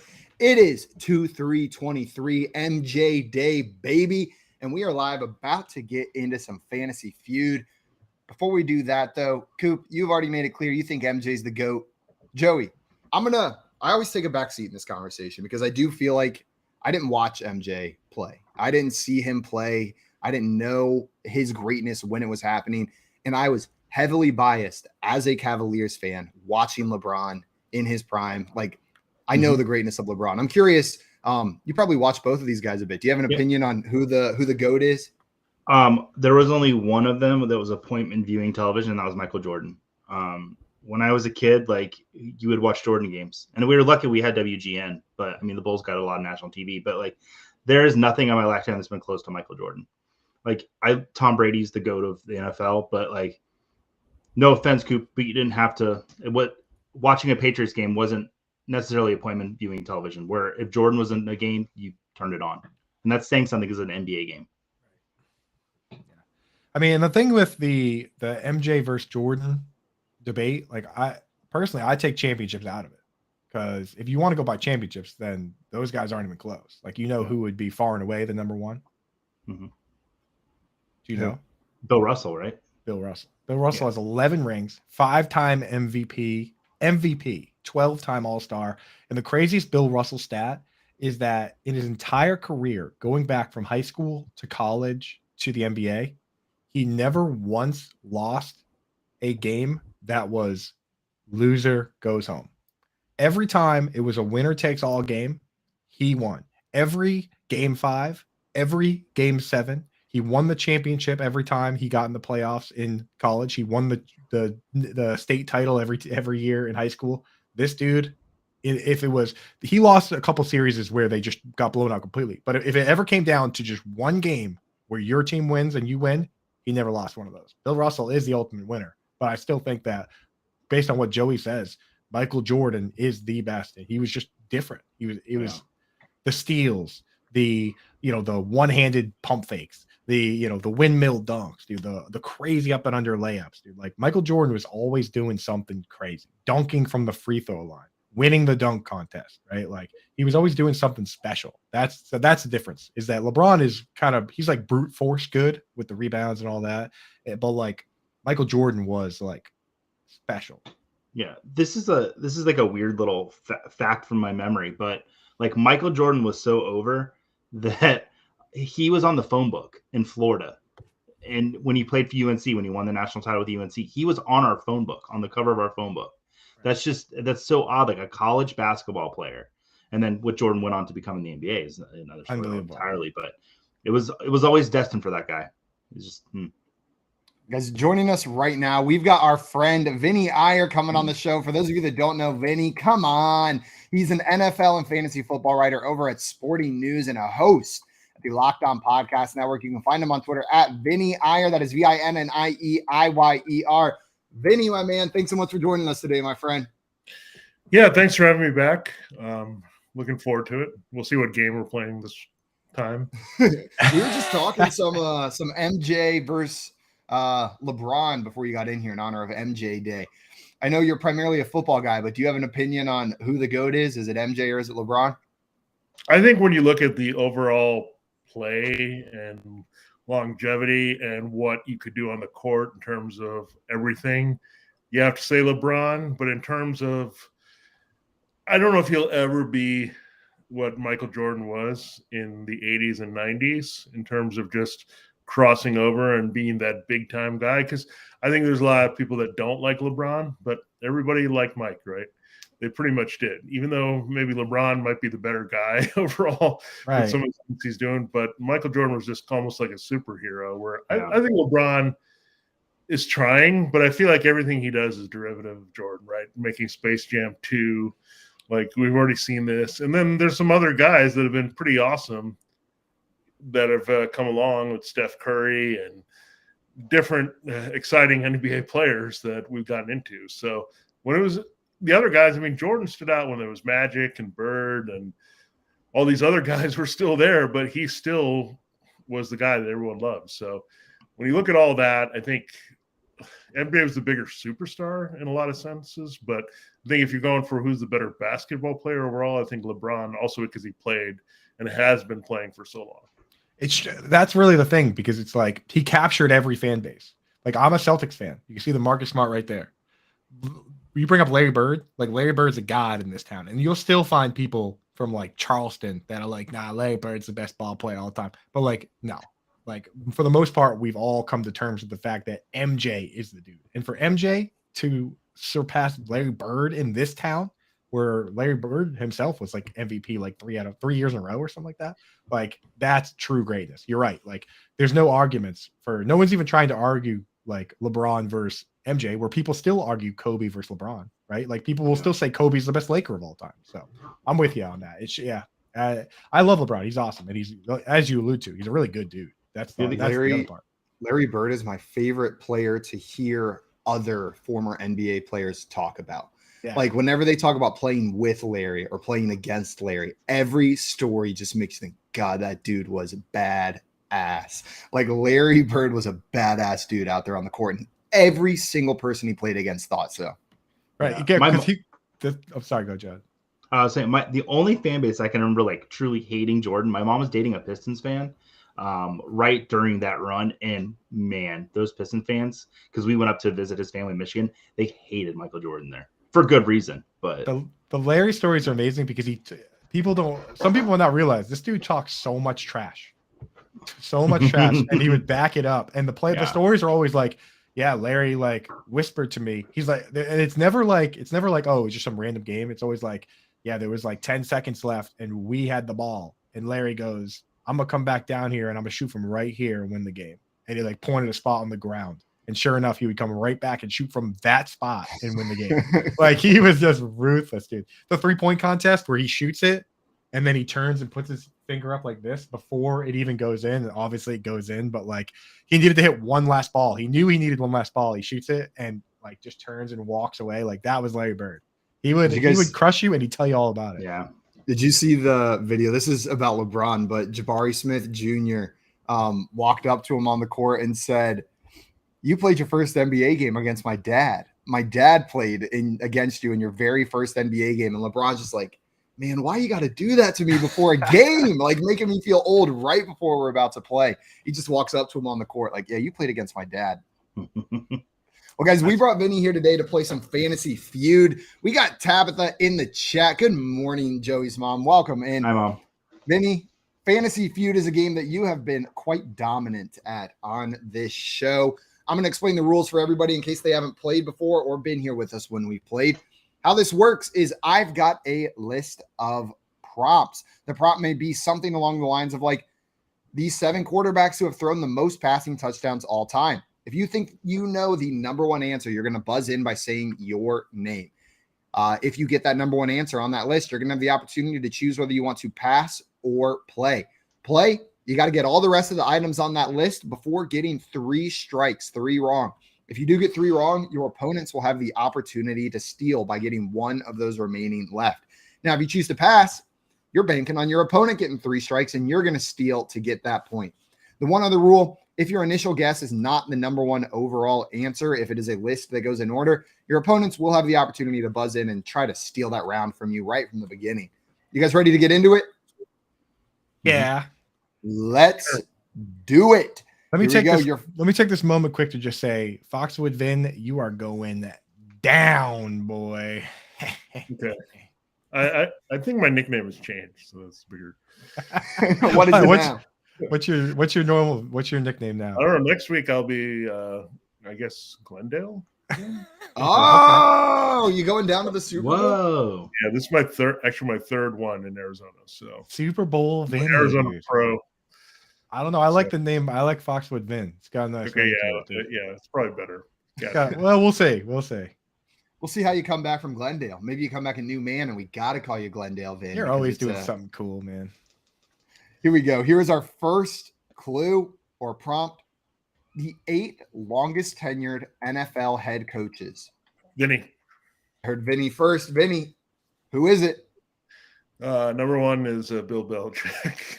Bill Belichick is number 1, sitting at 23 years. Vinny, would you like to pass or play this round? I'll play this one, I think. Okay, so you got the number 1 answer in Bill Belichick. There's 7 left remaining, no strikes. John Harbaugh. John Harbaugh is 3rd on this list at 15 years. Okay, Pete Carroll. Pete Carroll is 4th on this list at 13 years. Okay, Andy Reid. Andy Reid is 5th on this list at 10 years. Okay, okay. Mike, I'm going to go with Mike Tomlin. Mike Tomlin is number 2 on this list. 1 year skipped Vinny, 16 years. So you've got numbers 1 through 5 already. Just numbers 6, 7, and 8. And I will tell you, these guys are all tied for 6th. So the last 3 remaining are all tied. Okay, then I think one of these guys is going to be Matt LaFleur, even though it's short. Matt LaFleur is not on this list. Okay. He is not in the top 8. That's good. That's a good barometer here. Okay. I'm going to go Sean McVay then. Sean McVay is on this list, tied for 6th at 6 years. Okay, that's what I was looking for. Okay, just give me a second. I'll get them. Don't get him. You got 1 strike, Vinny. Okay, I'll try to speed it up here for you. Oh, you're good. You're flying through this. I'm going to go, I think he's been there that long, Sean McDermott. Sean McDermott is also tied for 6th with the Buffalo Bills for the last 6 years. There is 1 more, Vinny. You've got 1 strike. Okay. I'm just trying to go through the divisions in my head. Oh gosh, it's not that. Turnover's pretty rough for coaches. If you know, yeah. 6 years puts you in the top like 6. That's pretty wild. Yeah, that is pretty wild. Shoot. It's a pretty high. I think it's wrong. But I'm going to say Kevin Stefanski. Kevin Stefanski is incorrect. I am sorry. There is 1 more left. You got 2 strikes, Vinny. It's not coming to me. It's not coming to me. Oh gosh. Oh boy. Trying to go through the divisions in my head really quickly, and I know I'm leaving somebody out there. Oh, Kyle Shanahan. That's the last one. Is that your final answer? Man. Well, Vinny, it's a clean sweep. 8 points going your way. Job, Kyle Shanahan was the last one.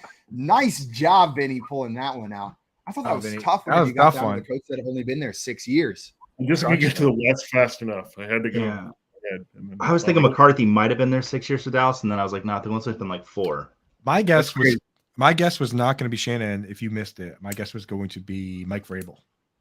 And I see Hal in the chat with Vrabel as well, the Tennessee coach coming down there. I think he's on 5 years. This is his 6th year now. So going into it. Dustin got quite a few of them. Tomlin, Harbaugh, Belichick, Carroll, Reed, and Shanahanigans. Got Shanahanigans at the last second, right around whenever Vinny got it. Well, Vinny, it's an early lead, my friend, 8-0, and we are going to move into our next prompt.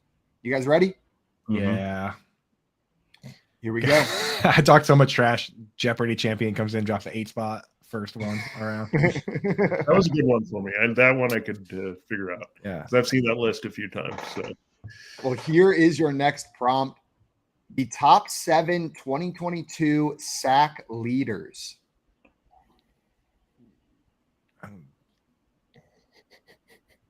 We got a bunch of fantasy guys in here who don't play IDP that want nothing to do with this question.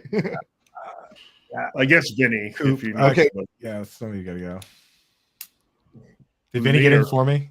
Vinny got in before you. Good. All right, I'm going to say Nick Bosa. Nick Bosa is number 1 on this list, Vinny, so you can choose whether you want to pass or play. You know what? I need more time to think about this, so I'm actually going to pass. Okay. Coop, this is coming to you. Thanks, Vinnie. I will go with now I know what the names are of guys that should be on this list. Chandler Jones not Chandler Jones. Give me Matt Judon is on this list. I know that. Matt Judon is number 5 on this list with 15.5 sacks. Give me Chandler Jones anyway. Chandler Jones is not on this list, Coop. I apologize. That is one strike. How many do I got to get? 7. Nick Bosa is off at the top at 18.5 sacks, and Judon at 15.5 at number 5. The problem is for number 4. A lot of the is Micah Parsons on the list? Micah Parsons is number 7 on the list with 13.5. Nice pull, Coop. Okay. All right. So you got 1 strike. There are 4 left. Okay. How about who's coming off the edge? He's coming off hot. Is Max Crosby on this list? Max Crosby, Tommy guessing Max as well in the chat, is not on this list. That is 2 strikes, Coop. Yeah, that's not good. And the thing is, there's certain players that I think that I know got hurt that are good, but I don't know if they still played enough to cross that sack threshold. Give me gonna be. Give me TJ Watt. Did he play enough games? TJ Watt, Coop, is not on this list. That is 3 strikes, which means, Vinny, we're going to come to you. You get to try to steal. But if you do not name the highest remaining player on this list, number 2, Joey will have the opportunity to come in and steal after you to try to double steal your steal. So we've got the number 1, number 5, and number 7. If you can name any of the other players, you might steal these points. All right, I'm going to go with Hassan Reddick. Hassan Reddick is number 2 on this list with 16, tied for number 2. So, Vinny, you are going to steal these points, a successful pass, and that is going to earn you 4 more points, putting you at 12. So when you pass, it goes to somebody then back to you? Yeah, when you pass, you get first shot at it. Oh, okay. So cool. You're passing because you won the right to kind of have that strategy, right? That's good to know. I would have gotten Hassan Reddick. I should have got Reddick. Yeah. You would have gotten Hassan Reddick? Yeah, you'd I mean, I can say that now, and you'll never know. Tied with Reddick is Myles Garrett for number 2. And then, Vinny, I just heard you say the next one, Chris Jones at number 4. And then after that, Alex Highsmith of the Pittsburgh Steelers is number 6 on this list. I would have never gotten that one. But the other 5, maybe with enough guesses could have gotten there. Well, Vinny, you're up 12-0, and we're going to move on to our next round. Joey and Coop, you guys got to catch up here. I'd like to talk. Okay, well, here is your next prompt. The 7 youngest quarterbacks to start in a Super Bowl. Joey. Okay, Joey, what is your guess? Dan Marino. Dan Marino is number 1 on this list at 23 years, 4 months, and 5 days. Super Bowl 19. Would you like to pass or play? How many are on the list? 7. I'm going to pass. So he's going to pass, which means, Vinny, this is coming to you. Oh, boy. Okay. I'm going to say one Thomas Brady. Thomas Brady is number 6 on the list at 24 years, 6 months. Okay. I'm going to say oh, boy. I'm going to say Colin Kaepernick. Colin Kaepernick is not on this list outside of the top 7 youngest. That's a great guess, though. Brady at 24 is at number 6 on the list is crazy. That means there's some young fellas on here. All right, I'm going to go with the the other Joey Burrow. Joe Burrow is not on this list. Whoa, okay. The 7 youngest quarterbacks to ever start in a Super Bowl. So that is 2 strikes for you, Vinny.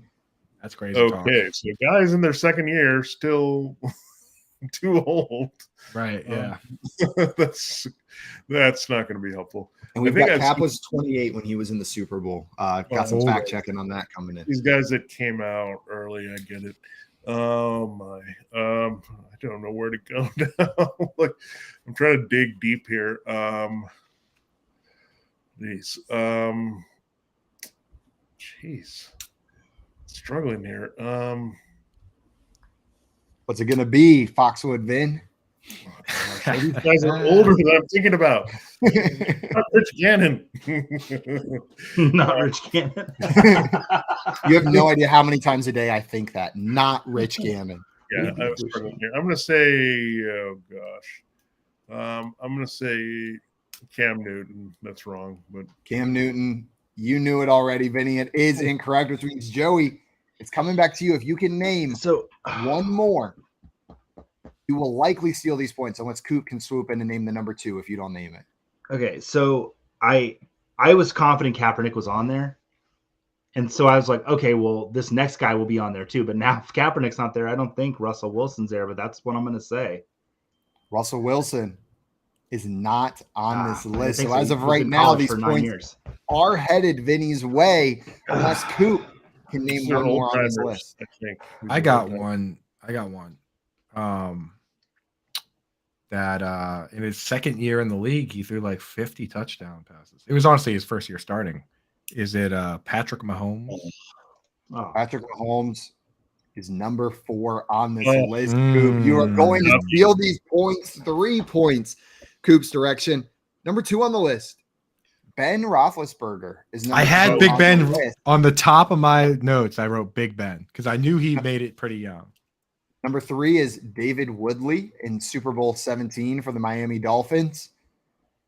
Number 4 is Jared Goff of the Los Angeles Rams, Super Bowl 53. He was 24 years, 3 months, and 20 days. Jared Goff written on my notes. The Dolphins be rolling young guys out in their Super Bowls. They are. And then number 7, you guys are going to kick yourselves over this one.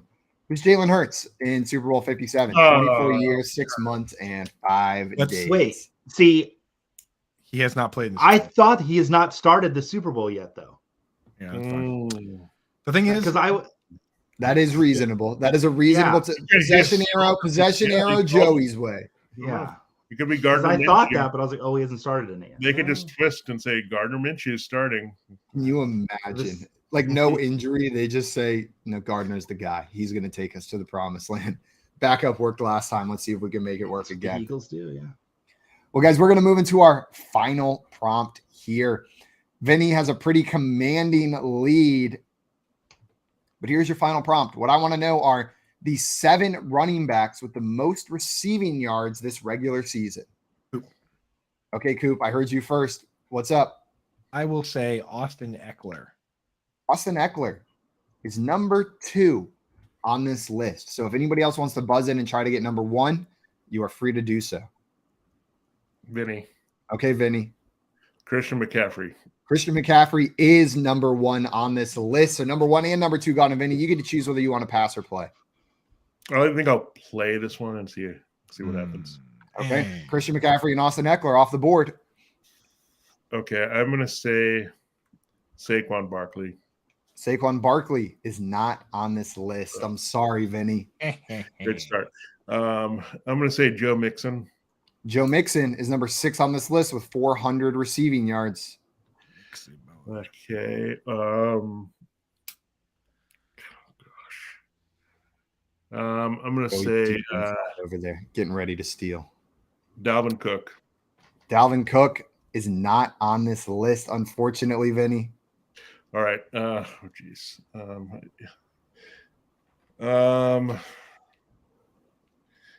going to go with Jerick McKinnon. Jerick McKinnon is number 4 on this list. Little rat. That was going to be mine. That was 2 strikes, and you got 4 of them right, so there's 3 left. All right. Is Josh Jacobs on the list? Josh Jacobs is number 7 on the list, Vinny, with 395 receiving yards. Okay. So there's 2 left. Oh, boy. It's going to be, Vin. I'm going to go playoff Leonard Fournette. Leonard Fournette is number 3 on this Oh my list. God, Vinny, cut it out. 519, only number 5 left, Vinny. Back against the ropes. I think I I'm the going world to say greatest. Joey's got it. Najee Waiting in the win. Harris. Najee Harris is incorrect. I am sorry, Vinny. That is 3 strikes. And with the order we were passing in, Coop, you got first shot at a steal here. Then it's going to go to Joey. I am going to go with. I've got my list written down here. Number 5. So the first, I'm going to go with Ramondre Stevenson. Ramondre Stevenson, Coop, is not on the list. Oh! Wipe that smug grin off your face. No. You got an opportunity to steal here. I thought it goes back to Vinny. No, he didn't pass. Only if he got passed. 3 strikes. Oh, okay. Ramondre was my guess. I'm just gonna. I'm gonna guess Miles Sanders. He had a good year. I don't know. All right, Miles Sanders, a great guess, but incorrect. Yeah. It was Alvin Kamara. Was the last one. Alvin Kamara was number 5. But Vinny, that is going to earn you 6 more points, bringing the final score of this game to 18-3-0. Another dominant Vinny Fantasy Feud victory. Congratulations, Vin. Good. Thank you. We're gonna have Anybody to want to thank? we'll have to sandbag him next time with poll perception. Bring him back down. Vinny's the only guest we're told you can actually. The funny thing is, poll perception is my favorite game, but the least scientific game, but it is fun. It is fun. So, yeah. Vinny, before we let you go, we got the Pro Bowl going on right now. They started the festivities yesterday. Have you caught up on any of the Pro Bowl festivities going on? Once I saw Tyler Huntley was in there, I said I'm out. You didn't watch a single second of Well, it. I have it taped. I guess I'll watch it on delay here, but it doesn't interest me at all. Like, why do they keep trying? Yeah, it's I hear you. I hear you. I think it's fun they're doing something a little different this year. I'm a little bit more interested to tune in this year than I have been in years past, just because it's not like a glorified scrimmage where players are trying not to get hurt, but we'll see. We'll see what's going on.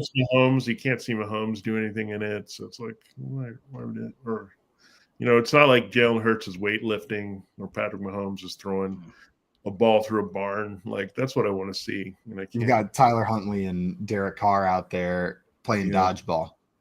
Yeah, that's true. I'm hoping that I won't be taking any Derek Carr slander in about a month when he goes to the Bucks. I'm just trying to will that into existence. He would fit in on the Bucks, man. I could see him rocking the feels pewter. like a fit. Gasparilla with the eyeliner. Let's go. Like, come on. He kind of looks like a pirate. He's got that pirate vibe. Well, Vinny, I want to thank you so much for taking the time to come on with us today, my friend. Everybody watching, if you're not already following Vinny, fix that right now. He's on Twitter at Vinnie Iyer. That is VINNIEIYER. And you can find his work over at Sporting News. The link is in his Twitter description. So you follow him. It's right there. You can check out his work over there as well. Vinny, thank you so much, my friend, and have fun this weekend. All right, thanks, guys. See you. Talk to you later, Vinny. Later, buddy. It's coming up. We got some more games we're going to play. We got some Fast Guy Quick Time, and then we are doing a cartoons draft right here. This is the Front Yard Fantasy Morning Show on Better Sports Network. Front Yard Fantasy with Simon, JL, and Coop. Sell me on doing away with the 2 conference system in the NFL. Is it really a sale whenever this is something that's commonly agreed upon? I'm selling you on water being wet. I'm selling you on something that is objectively true right here. We look at teams at the end of the season and we go, how the hell does one team have such an easy schedule while another team is just absolutely getting obliterated? And that's because of the 2-conference system, because the division system feeds into this conference system. It's a symptom of the greater problem.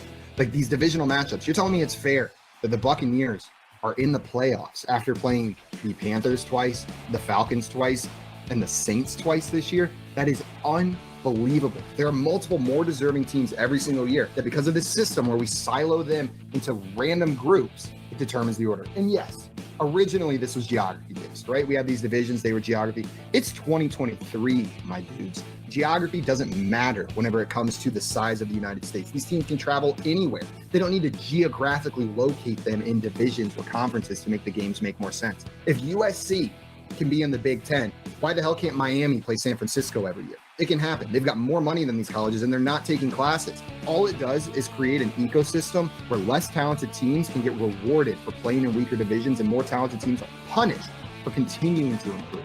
Damn, bro. Drop the mic. I like to picture some geography teacher out there just threw a pen on the ground. He was like, how dare you? He smacked the globe. He was like, what do you all mean? the hard work we've done. 2023 geography doesn't matter, right? Smacks his You know globe. how long it took for us to get respect? Globe goes spinning around, right? Geography doesn't matter. How dare I'm you? just imagining they ripped on the world map and underneath is algebra 2. Like they just go straight into being a math teacher. Lunch Money with Kyle and Ray. Weekdays at noon Eastern, presented by FantasyGuru.com. Paper straws. Oh, they're so bad. Ray, I mean, I'm almost tempted to say screw Mother Earth. Give me a real straw. The paper straw thing is a step too far in saving the planet for me. It's a great idea. The problem is it has to last. Like, it can't go mushy halfway through my drink. That's the problem. That's the problem. They have a hard time standing up if you don't drink that 100%. drink. That's my issue, Ray. I'm all for taking care of the only planet we got. But, Ray, some people like to drive a lot. I don't. I don't get on them for they have to drive 20 minutes to work every day. Can I just get a plastic straw? Like, I think, Ray, we should be able to pay for a card that says, I don't drive every day, so they said I could have this kind of environmental impact by getting a plastic straw. I am in favor, Ray, of government-issued plastic straws if I have the proof that I'm worthy of such a thing. If you want it, you get it. It's kind of like the Clear Pass. Yeah, the there you go. airport. Okay. Like, Ray, I'd be willing to pay an extra $2 a year, and I get as many plastic straws as I want when I go out to the restaurant. And the $2 goes toward cleaning the oceans or something. Yeah. Yeah, okay. That's not a terrible idea. Not terrible. Call, chat, enter contests in real time. It's Sports Talk 3.0 with Better Sports Network.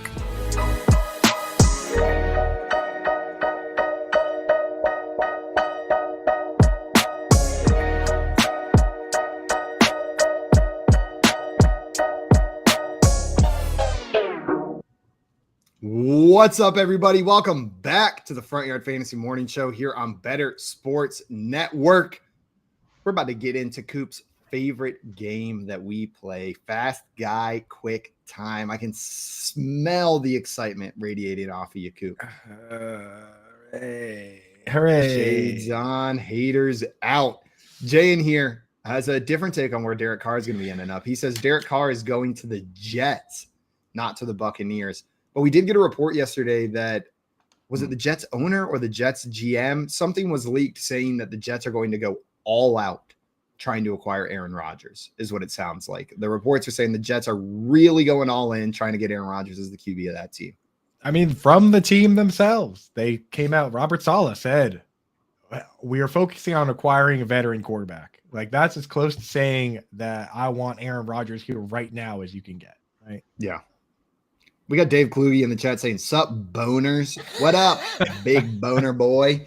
Welcome in, Dave. Dude? Yeah, Hi, that's how you drop in, bro. That's how Dave you wants drop. to know, That's did Simon just escape from prison.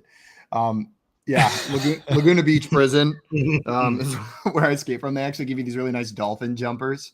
My camera, it turns pink orange. Like my Spurs hat, it looks orange on stream. It's bright pink. This looks orange. It's bright pink, like neon pink. But my camera and lighting always makes everything pink look orange. It does look like you've been stamping license plates, bro. Yeah, a little bit. That sup boners from Dave is his calling card. I went out to Colorado and my wife was in the passenger seat holding the phone. I was like, hey, tell Dave that we landed. And all of a sudden she's like, he said sup boners. That was my wife's first introduction to Dave. But she loves him now. Yeah. Dave's the man. Thanks for joining us today, Dave. Tommy in here thinks Rodgers to the Raiders, Carr to the Bucks, Tannehill to the Jets. Tannehill to the Jets is one I haven't heard, and one that seems like the least exciting thing that could happen for the Jets. Like, roll Mike White out there before you roll Tannehill out there, I feel like. Pretty lateral move. Yeah. I feel like whoever slots in there for the Jets is actually going to have some success. They got a lot of good receiving options. Brees Hall is going to be back. Just let Flacco throw it 55 times a game again. Yeah, you know. That's what I like for fantasy football. Just chuck it. Whoever, give him, if they can't get Flacco back to just sling it everywhere, throw Jameis Winston in there. Who cares?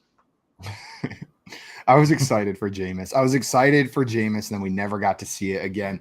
Guys, before we get into our game, I want to remind everyone that right now, Better Sports Network is sponsored by our friends over at Lucra. They're redefining friendly competition. You can compete in the games you play. You got some cornhole going on with your buddies. Maybe you're playing some flip cup. You can throw that into Lucra or the sports you watch. Get some Pro Bowl action down against your buddies. Make some bets on who's going to win that gridiron relay race they got going on. You download the app. You can use the link right below us in the BSN app and use promo code BSN when you sign up to receive a free $10 to play with, plus a 100% deposit match. Winning is fun. Beating your friends is even better over on Lucra.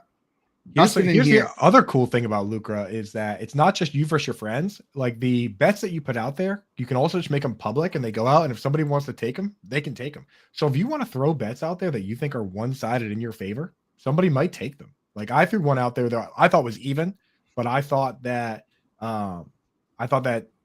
George Kittle would have more receiving yards than Dallas Goedert because the 49ers defense is good versus the tight end. I threw that out there. Some random person took it. I won $10.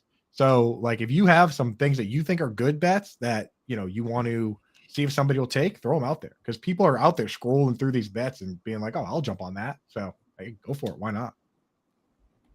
Adam out here saying Jimmy to Indy and Dustin saying Jimmy G to the Jets. So we'll see where Jimmy G ends up. That's another shoe we got to wait to fall. And Craig loves your outfit, Joe. He says, great outfit today, Joe E. Craig's always in the morning show, and I know that he'd be watching, and he likes the Jurassic Park. So this is you wore it for him. That's so sweet. And Coop, Craig wants to know, did Coop get a haircut? No, I just took my hat off. I've been wearing it for six months. Now, we actually played Craig, go back and watch around the hour mark. We actually played a clip from the woman that cuts my hair at my barbershop. She requested that I not wear a hat today because she'd been checking out the show. She's like, basically like, why am I wasting my time cutting your hair if you're just gonna wear a hat every day? So here we are. It's tough to be a celebrity. We got Eric in the chat. Fantasy Now says, hi, friends. What's up, Eric? Welcome in, my friend. You're just in time for Coop's favorite game, Fast Guy Quick Time. Game, dude. And Coop stinks.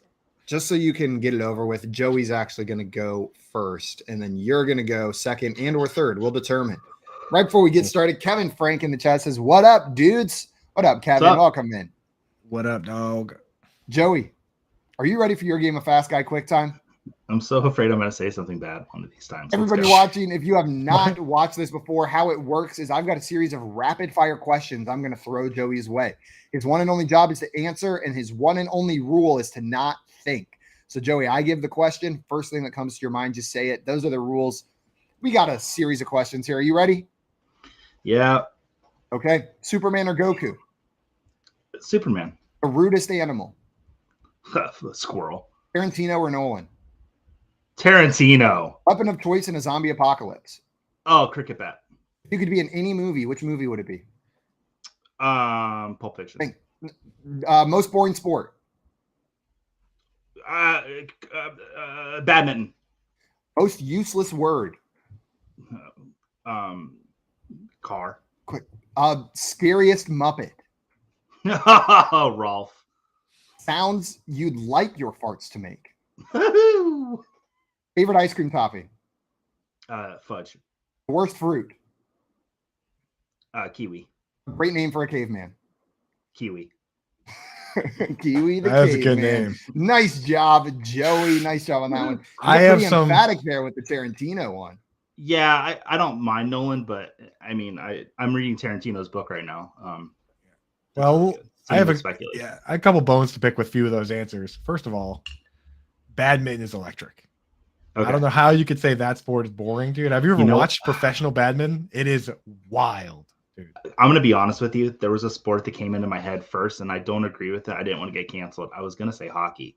Oh, you would have been I know, dead. but I didn't. You would have been dead if you said that. I know, but I don't agree with it. It's just that the was first smart. thing that popped in my head. I'll tell you, said it. And I hate fudge. I don't know why I said fudge. I don't. Check out some This badminton. game makes you say things you never mean. This game makes like favorite fudge. I don't like fudge actually.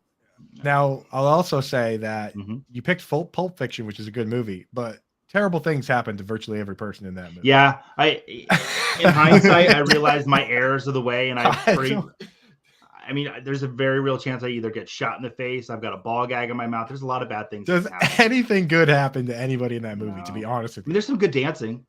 You know, people that danced. What happened to those people? Like, but yeah. So definitely picked a pretty rough movie to be in. That banana slug shirt that Travolta wears is pretty solid. It's pretty sick. Yeah. Joey's being in Pulp Fiction just to get Travolta's wardrobe. That's the reason he wants to be in that movie, just so he can take his clothes. Well, Coop, it is your turn now. Are you ready for your round of Fast Guy Quick Time? Let me pick out a pair of shades for this one. Should we go blue, should we go black, clear. What do you think? Go blue. All right, dude. Time for my least favorite game. Jay in here saying, watch your mouth. And Dustin said, if you would have said hockey, I would have forever been off. # Team Joey. Once again, it was just what popped in my head, and I stopped myself. I cheated the game because I knew it wasn't right. JL would have cheered at the top of his lungs at home if you said hockey. You would have made him so happy. JL's so anti-hockey, anti-NASCAR. If you had picked NASCAR, even me as a guy who likes NASCAR, I would have been like, okay. Yeah, I should have picked NASCAR. I really don't like NASCAR. The only time I've ever watched NASCAR was I had a babysitter one time. It was a fill-in substitute babysitter when I was in elementary school, and she was Jeff Gordon obsessed. And so we watched NASCAR, and she had all her Jeff Gordon gear, and like it was kind of weird if we're being honest. I think it turned me off in NASCAR how much this girl liked Jeff Gordon. Have you given it the try though? Have you gone to like a NASCAR event? It's because that made it worse for me. Oh, actually going is amazing, bro. You got to do the opposite of what I've heard. Yeah. See, exact, but the trick to NASCAR is you got to do the whole weekend. The best day is Saturday before the race, where you just go and you play like yard games and drink beers and play, in camp. And then you wake up early in the morning and you go and you basically do the same thing the next day in the parking lot. The worst part is the actual race, of course, but the fun part is just going with your friends for a weekend, having a good old time. See, I could do that and then not have my eardrums blown out by cars. That sounds like a fun weekend. The ideal NASCAR weekend sound for me. The ideal NASCAR weekend for me is you do all the stuff and then you leave before going to the race and just watch football instead. Coop, let's go do that weekend. Let's do our own NASCAR weekend and just. We should. Yeah, one year I sat underneath the bleachers watching Red Zone on my phone instead of the race. I went to a Daytona 500 and I was just like, when's this thing gonna end? Scott Fish said dirt track racing like World of Outlaws is legit fun. Oh, dude, the local races are awesome. We go to this place, Seekonk Speedway, and there was a legit fist fight on the track. It was amazing. Nice. Yeah, it was dope. I'll go to a demolition derby. We've got a place called Speed World in like the worst part of Orlando. And by worst part, I mean like it's pretty scary. Like you will either get attacked by a hillbilly or robbed by an animal. You would think it'd be reversed, but no. Like the raccoons they're vicious in East Orlando. They're taking your wallets if you're the raccoons are coming for you. Well, Coop, it is time for your round of Fast Guy Quick Time. Are you ready? No, I hate this game. Let's get it over with. 3, 2, 1. Who's your favorite superhero? Batman. What would you sleep on if you couldn't sleep on a bed anymore? A rug. Smell of fresh cut grass or baked bread? Bread. Favorite TV show? Simpsons. Sexiest Muppet? Ooh, Gonzo. Hardest thing for you to give up? Beers. Easiest thing for you to give up? Beers. Grossest thing you'd eat for $50? A tomato on this show. No eyebrows or no toenails? Take the toenails. Least favorite scent? But. Does pineapple belong on pizza? Absolutely. Something you're very bad at? This game. One person living or dead you'd have dinner with? Barack Obama. What is your Wi-Fi password? Tom Brady is the GOAT of the entire world and the universe. 12. Nice job, Coop. You got through it, and you gave the world your Wi-Fi password. Now I got to change my password. You don't know which way. You don't know what's capitalized and what isn't. Yeah, that's true. You're right. You're right. Have you guys seen the whole saga with John Green, the author John Green, and the random guy named Omar who uses his Netflix account that he doesn't know who it is? It just showed up one day. And he made like a TikTok whenever Netflix released the information about like, we're going to stop account sharing. And he goes on to TikTok and he's like, Omar, I don't know if you're local, but if you are, I have changed your name to the Wi-Fi password and my name to the Wi-Fi username. Just drive by about once a month, log into my Wi-Fi, and your Netflix will be good to go. Like he just puts that out. John Green is I had no idea the dude was funny. He's got jokes. The author, John Green? The author, John Green. Literally the author, John Green. Like do you write Being to The Alaska? Fault in Our Star. Yeah, the Alaska one. Finding Alaska or whatever it is. Yeah. Did you want to That hear book made me cry. a wild story of kind of along the Looking same for Alaska. There it is. That's it. kind of along the same vein is that somebody hacked into my Spotify once. So I have like my Spotify account, and I would notice like that that like there'd be like I would click it open and there'd be like music playing, and I'd be like, what the hell? Like, and I like checked with like my sister and my brother-in-law. They had their own things, right? So I'm like, what the hell is going on here? I found out that somebody hacked into my Spotify, but before I like cut them off, one day I like clicked it open, and the song they were playing was kind of lit. Like it was like this like Spanish song. So I saved that to my Spotify, and then I went in and I like locked them out, right? And I've never had that issue again, but I did find one song that is I have this playlist of all songs that are in other languages, and I have that. I still listen to that song, but I was like, oh, this song's kind of dope. So this person's trying to steal my identity, but they got good taste in music. Tommy said, sorry, Coop, but man, you listen to a lot of Rascal Flats. Tommy was the one that broke in.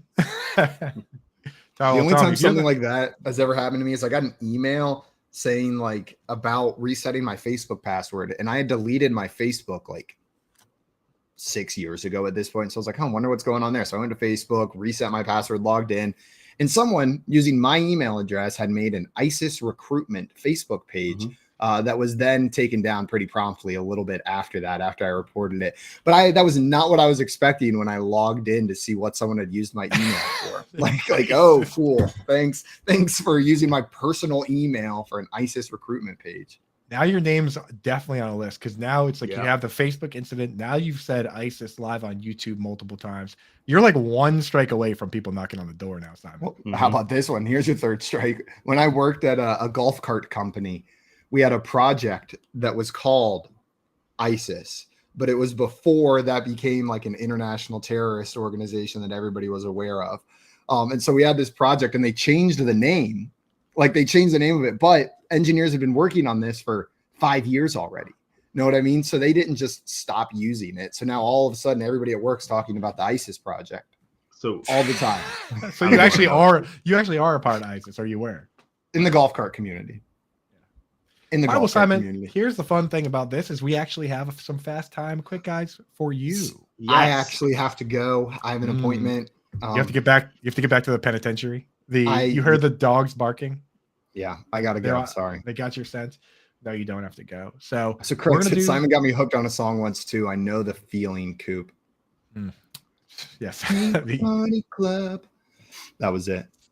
Simon, you did get me hooked on a song, and my wife hates it. And it's that song about. It's that like Eurovision song about like eating vegetables eat your salad, and having sex. Yeah, eat your salad.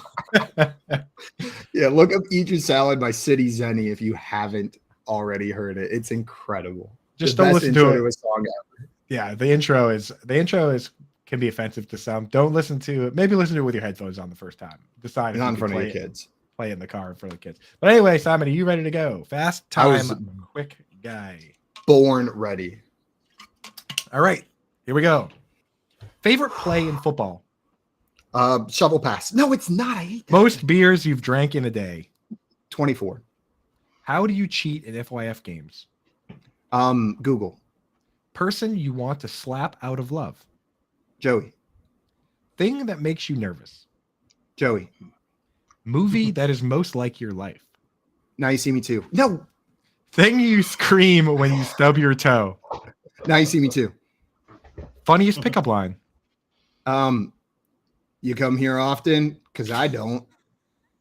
Name this era of your life. Long hair, don't care. The thing your parents caught you doing? Buying Pokemon cards online with cash that I would send in an envelope. I know that story is actually true. So, do you drink soup? Do you eat or drink soup? Eat. Do you sleep with a stuffed animal? No. Favorite thing to toss? Salad. Yeah. Exercise you always skip at the gym. Leg day. Name the ghost that lives in your house. Kareem. That's it. Did you say Kareem? I said Kareem, yeah. I don't know. Just that was the first name that came into my mind. Good job, dude. I Good like job. the one You made it a little bit. You made it through. You made it through. Whew, The there were some Pokemon- answers there I did not mean at all. The funny thing is that Pokemon card one, like you that still eats at you, huh? The Pokemon card incident. It was not my proudest moment. I would legitimately pack 100. I had to find a website because I was too young to even have a debit card at this point yet. Like I didn't have one. And I didn't drive because I was too young to have a car, but I wanted to spend my like work money on Pokemon cards, but I didn't want my family to know. So I just stuffed an envelope full of cash, found the one website that would let you mail cash to buy things online. And I would send them cash in the mail in an envelope from my house, self-addressed and scribbled little 14-year-old handwriting. And then they would send me boxes of Pokemon cards. And I would try to get home from school before anybody else so I could grab them from the front door and run up to my room. What an honest website, to be honest. The fact that they even send you Pokemon cards at all is amazing. I imagine they were just building up for the great rug pull for like the time. Yeah. They're like, send us $20 and you send it. They send you some cards and then it's like 50. They send them. And then once you get to like 200, that's when they just goes. I'm embarrassed to say I have put over $400 in an envelope and sent it to that company in the mail. I look back so stupid, just straight in an envelope, not even a piece of paper around it. You could clearly see there was just a stack of cash in an envelope. Like I never should have gotten those Pokemon cards. That was so stupid. And I was like, I'm doing it. Shout out trollandtoad.com. Rolling up to the P.O. box, looking over around, like sliding that cash in the envelope into the box. And you're like, Coop, I have a question for you. Go ahead. Was that your Dave and Buster's card? Yeah, it was. Dave and Buster's card from this is the one from when we were in do you keep that as a memento for our wonderful evening? I think about it. I think about it sometimes. Hanging out. Do you remember when I almost broke the screen with the little virtual reality? We were actually pretty poorly behaved on that. On that trip. I might have been overserved at that Dave and Buster's. I think I'm gonna report them. I'm gonna report them. That was pretty irresponsible of them to give me that many beers. Coop, I collect things that shape. Hotel keys, gift cards, Dave & Buster's cards. I have a whole collection of them in there. I got a couple Dave & Buster's in there. Those are some of the prime ones because they say funny things like ding, ding, ding on them. This one does say ding, ding, ding. Yeah, you can throw right in that collection. I know you have that. I know you have that collection of like hotel card keys and stuff, but I try not to bring it up because I at least want to attempt to try and make us look cool sometimes. So I try not to bring that up as we try to keep that on episode like 6 or whenever you did talk about that. I don't know. Are you telling me that the Brew House Inn and Suites isn't a cool card? That one is kind of cool. Trying to say? That one kind of looks like a Pokeball. That one does kind of look like a Pokeball. Or what else you got? Greetings from Lexington, Kentucky, a hotel key card. That got some good stuff. I'll get a best of. My learner's permit is probably the highlight of that entire box with my 15-year-old beaver hair. Please show us your learner's permit picture. Please. I'll have to see if I can find it. Guys, coming up, we've got our cartoons draft. So stick around. Let us know your opinions, your favorite cartoons. And we're going to draft our teams, put them up for you guys to determine who has the best one. Right now, you're watching the Front Yard Fantasy Morning Show here on Better Sports Network. Better Sports Network is sponsored by Lucra. Now being joined by Dylan Robbins, the CEO of Lucra. Lucra is a unique new platform, but it really has a basis and a very simple idea is that we think that people want to bet with their friends, right? Our product is built off the fact that the casual fan is at the bar or at their buddy's house and they're putting $5 on the game and they're doing it on Venmo. And I think that there's a huge opportunity to open the market up to all these casual fans. A lot of people who feel boxed out by the traditional sports books because they're too complicated or there's complex jargon. They don't understand the lines or the spreads. And so Lucra's goal is to just make it simple. And our favorite way of doing that is we just connect you directly with your friends. So it's a social platform. It's peer-to-peer.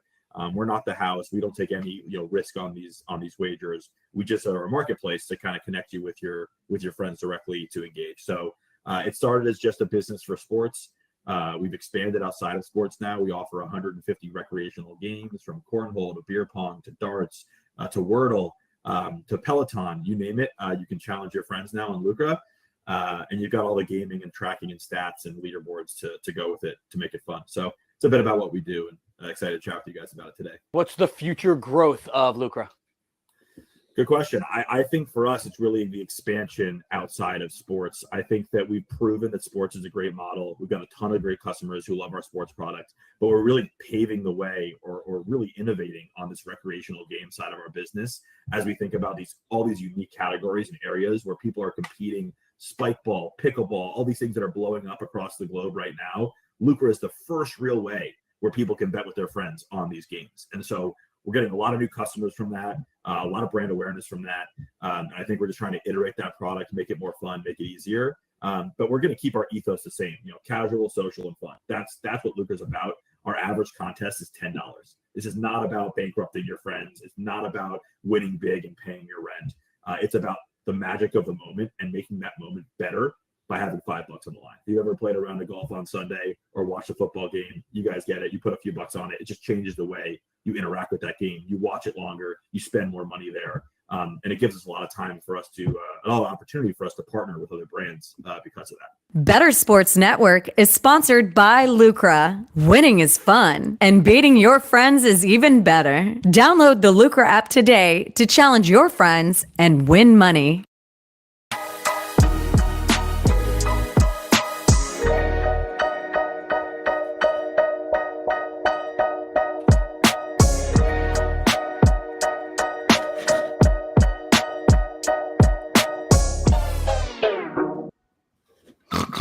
Hogs up, baby. Oh, it is the Front Yard Fantasy Morning Show here on Better Sports Network. We got the Yip Skiddly Doos, and we're about to get into our cartoons draft. The rules for this are simple. We're going to draft in a snake draft order. Our favorite cartoons of all time. These are shows, not characters. Adult animation like Bob's Burgers, Family Guy. Those are off the table. We're talking like classic cartoons is what not classic in the sense of like old school. You can draft new ones, but you get what I'm saying. Adult animation off the table. So start thinking of what your favorites would be. And guys, I did find it during the break. Here is my picture from my learner's. Wow. Did they cut your hair with a bowl and a blowtorch? Oh, 100%. That's how they did it.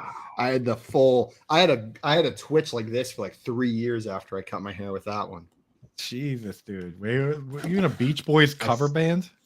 Were you trying to like with all the scene girls slander yesterday? Were you just trying to cover and compensate for yourself?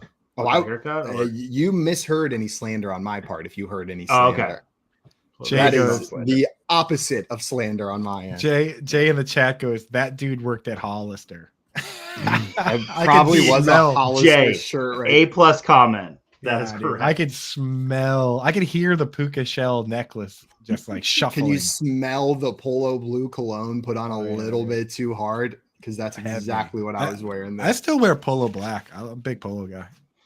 I wore polo black for a little while. I don't think I've put cologne on in 4 years, though. It's been a while. I'll never wear it. Guys, we're going to get into our favorite cartoons draft. Let's determine the draft order. I'm going to use a random number generator, a real one this time. Joey, we're going to determine yours first, a random number between 1 and 3. You're going first. You got the first overall pick. Coop, we're determining yours next.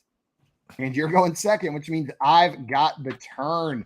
Unfortunately, I'm sitting there on the third turn. So up first is Joey. Coop. I really wanted the turn, but second. Oh, sorry. You're good. Coop's going to be second. I'm going to be third, and we're going to wrap back around. But Joe, you've got the first overall pick. Yeah, I actually did my homework. I saw this on the docket for the day, and I said I'm going to actually, do a little research here. And I searched my heart, and I was hoping I was going to get the turn pick because I feel like I could get both of my shows.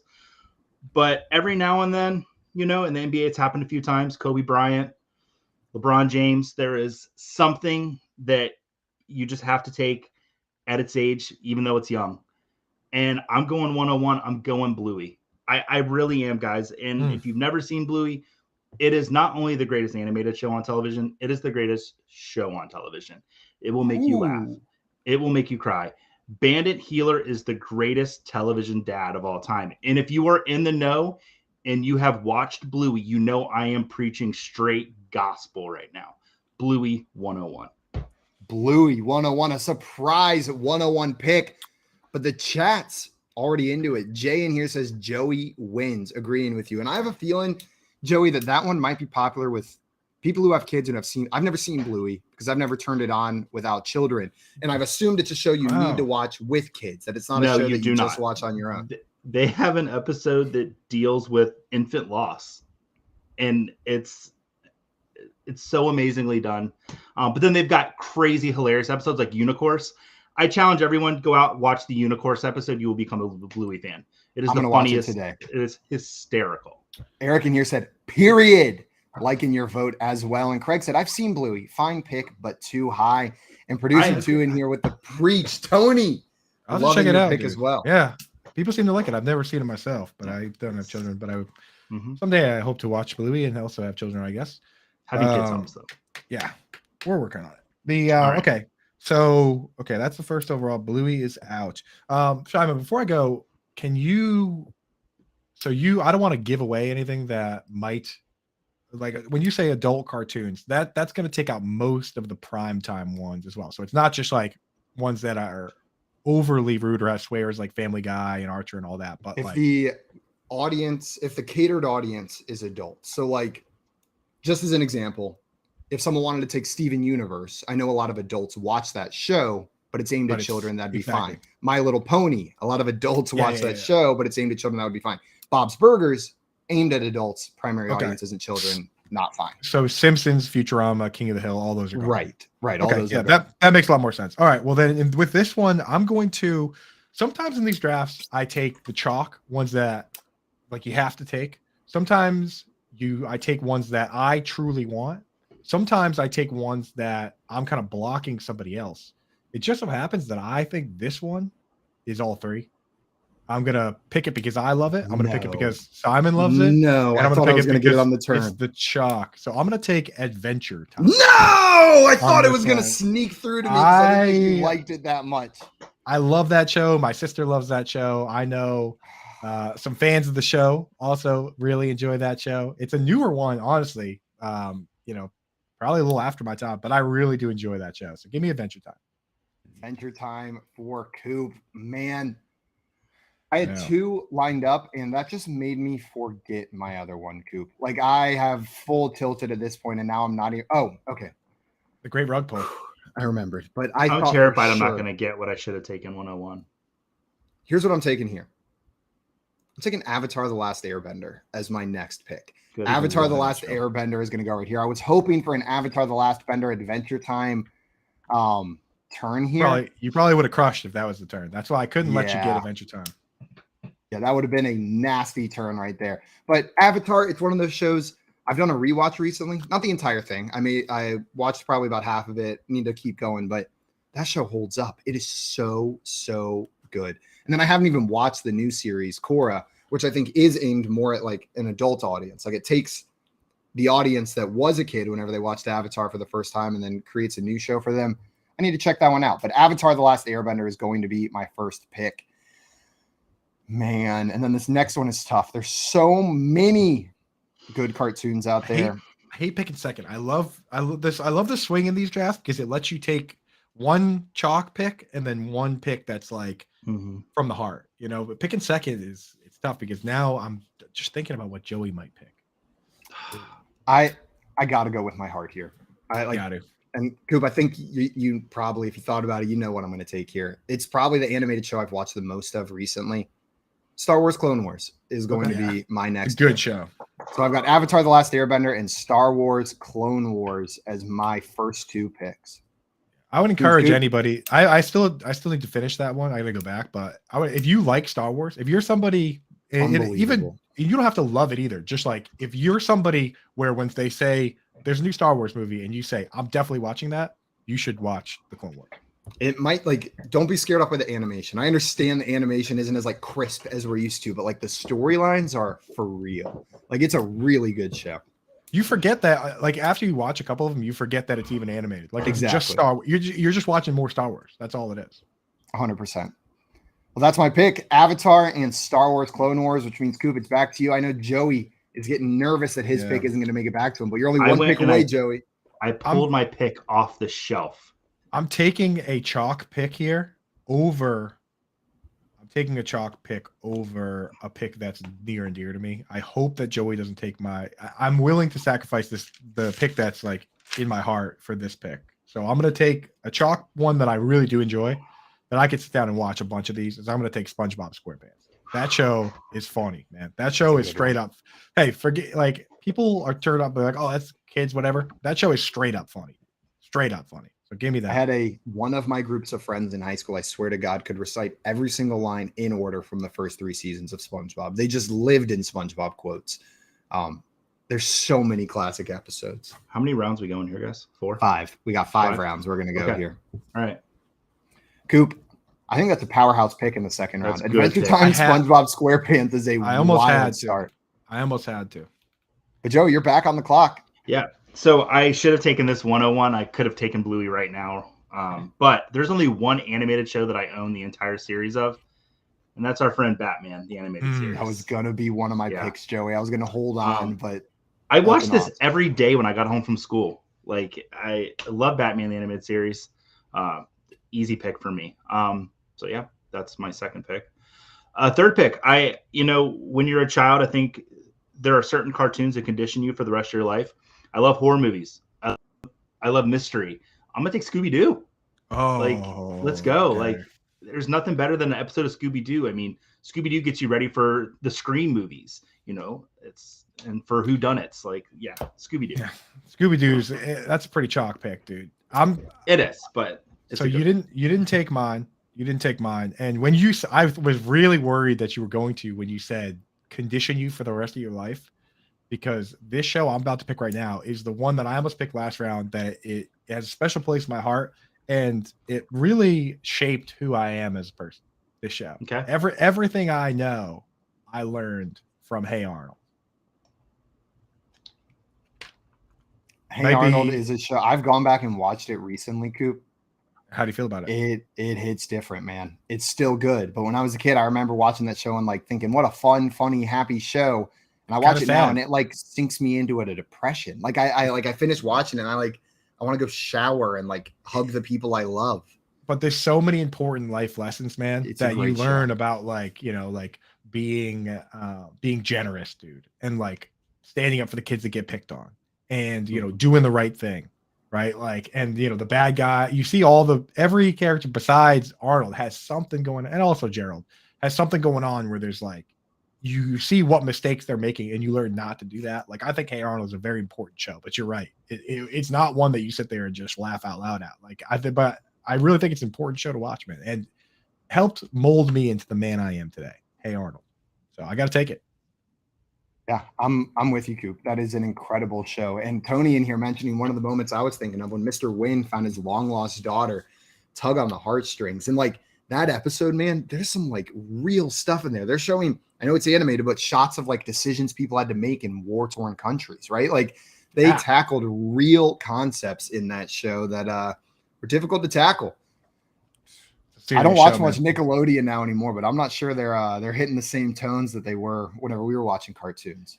I don't know if I'd be the man I am today. And even the bad characters, a lot of times they come around. Even like the Ice Cream Man's a jerk, but he's got episodes where the Jolly Ollie Man, where you find out why he's such a jerk and that he's a real person. So it has to be on my list. We had some suggestions in the chat. First of all, Dustin said Joey wins. Bluey is the best. Unihorse created a whole universe of characters in my son's bedtime routine. Yeah. Can I just say that the Australian BBC really missed the boat last Christmas? All people wanted was a unicorn puppet. That's all we wanted. That's all every dad wanted, and you did not deliver it to us. Make it right this holiday season. Thank you. Tommy says, you whippersnappers in your cartoons with morals. Give me a coyote and a cannon all day. Dude, Tommy, we've been ignoring Tommy in the so he's in the Better Sports chat. He's just going on an absolutely insane Bugs Bunny rant over here. No Bugs respect, Bunny and friends. no respect for the OGs. You whippersnappers with your cartoons and more. Dude, just going off Woody Woodpecker. Anyone? Come on, like he's losing it. And then we have Shervin over in the YouTube chat. Shervon in the chat. Likes the Hey Arnold pick. King of the Hill would be a great pick. I would definitely have picked it by now, but we ruled out adult cartoons. So no Archer, no BoJack Horseman, no. I would have taken BoJack Horseman and Futurama by now, and Bob's Burgers. I Those would have been my first Futurama. 3 picks. I love. I have a Futurama. question about Hey Arnold.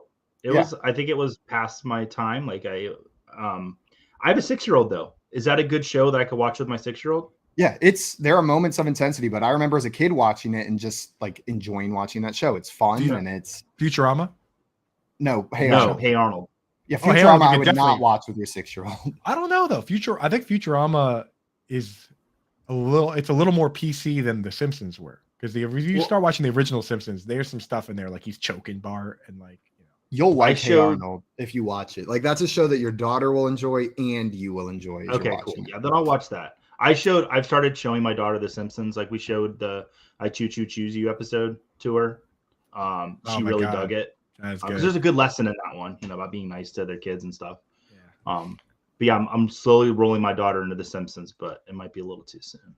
She'll be fine, man. And you got to start early because there's so many episodes. You got to start now. It is. And that's what's nice is I can kind of pick and choose the ones I show her at this point. Yeah. I don't know. I see Jay saying "Bite My Shiny Metal Ass," not a show to watch with your kids. I watched Life of Brian, Monty Python's Life of Brian, when I was like 7 years old, and I turned out fine. You turned out fine, dude. I turned out all right. You got to mix in a little bit of that. Hey, you're not supposed to watch this, but I'm gonna allow it. Like I think that's a good parent move. My version of The Talk was my dad gave me the entire American Pie anthology for my 13th birthday, and that was the equivalent of us having The Talk. He was like, "You're 13 now. Just go look at these movies and we'll figure it out." Have you guys heard of the animated movie Heavy Metal? No, I have not. Okay. It's like it's an adult animated movie, but I remember bringing it to my mom when I was like 5 and be like, "Mom, can I rent this?" So I was a cartoon, and it's not for kids. Well, guys, I got my next pick here. Yeah, let's go. And I'm taking one that was actually suggested in the chat a little bit ago by our friend Craig. I'm taking the Animaniacs, baby. I loved the Animaniacs growing up. I performed the Countries of the World song for my 5th grade class whenever I was in elementary school. I used to have every word of that memorized. I was a fiend. I loved geography and I loved cartoons, and they hit both of those for me. We had like the cassette tape, the Animaniacs cassette tape that we would play in the minivan driving around. It is a huge part of my childhood. Jason, let's hear it now, Simon. I definitely can't get the whole thing out, but I can get some of it. United States, Canada, Mexico, Panama, Haiti, Jamaica, Peru, Republic Dominican, Cuba, Caribbean, and El Salvador, to Costa Rica, Colombia, then Argentina, Guatemala, Guyana, Brazil, blah blah blah blah blah blah blah blah blah blah blah blah blah blah blah blah blah blah. That's all I got. That was pretty good, man. That was good. That was a good chunk of that. Almost enough for a short. Almost. We were almost. They had some bangers on that show. They have my favorite jokes that should not have been in there. There was an episode where they told Dot to go dust for Prince, and she comes back holding the artist formerly known as Prince, and Yakko goes, "No, I meant fingerprints," and she goes, "Ew." And I was like, "That's great, dude. That's a great joke for a kid show." We got Craig in here, said, "Thank you, Simon. Redemption." And Dame said, "I loved Animaniacs. I had 3 giant dolls of Yakko, Wacko, and Dot from the Discovery Zone." My sister was Dot obsessed. The "I'm Cute" song, she freaking loved that one growing up. I would fight for Countries of the World on the cassette tape, and she would fight for "I'm Cute." But it's still my pick, and there are so many shows on my list right here. I'm tempted to go with another one just straight from the heart, but I feel like there's so many good ones left sitting on there. What do I do? What do I do here, Coop? Do I go with my heart, or do I go a little bit more scratch? Just know that if you don't go with your heart, because we like a lot of the same ones. there's a very real chance that I'll rip your heart out and eat it. Okay, My next I'm going with my heart. I haven't watched it in forever, but it's a cartoon that as a kid I freaking loved it. I remember specifically me and my friend and my friend's dad loved this show, and every time I went over, we would watch multiple episodes of it in a row, and that's Jackie Chan Adventures. Jackie Chan Adventures is such a good cartoon. I think it's underrated as far as cartoons go. Yeah, that's a solid pick, dude. Rock solid. That one I would have picked that one if a couple of mine would have been picked ahead. I know it's probably I know there's probably better cartoons out there, but I'm just thinking back to my childhood. Which one do I love? I love Jackie Chan Adventures. That's a good pull. I got to go back to my childhood, which for each of us were, slightly different ages, right? So Joey's already crossed over to the other side where he's picking his kids' shows, right? Like Bluey up top. I got to pick another one that I really liked when I was a kid, probably a little before Simon's time. I'm sure, Joey, you watched some of it. And I was a little nervous because Keith dropped this one in the chat earlier.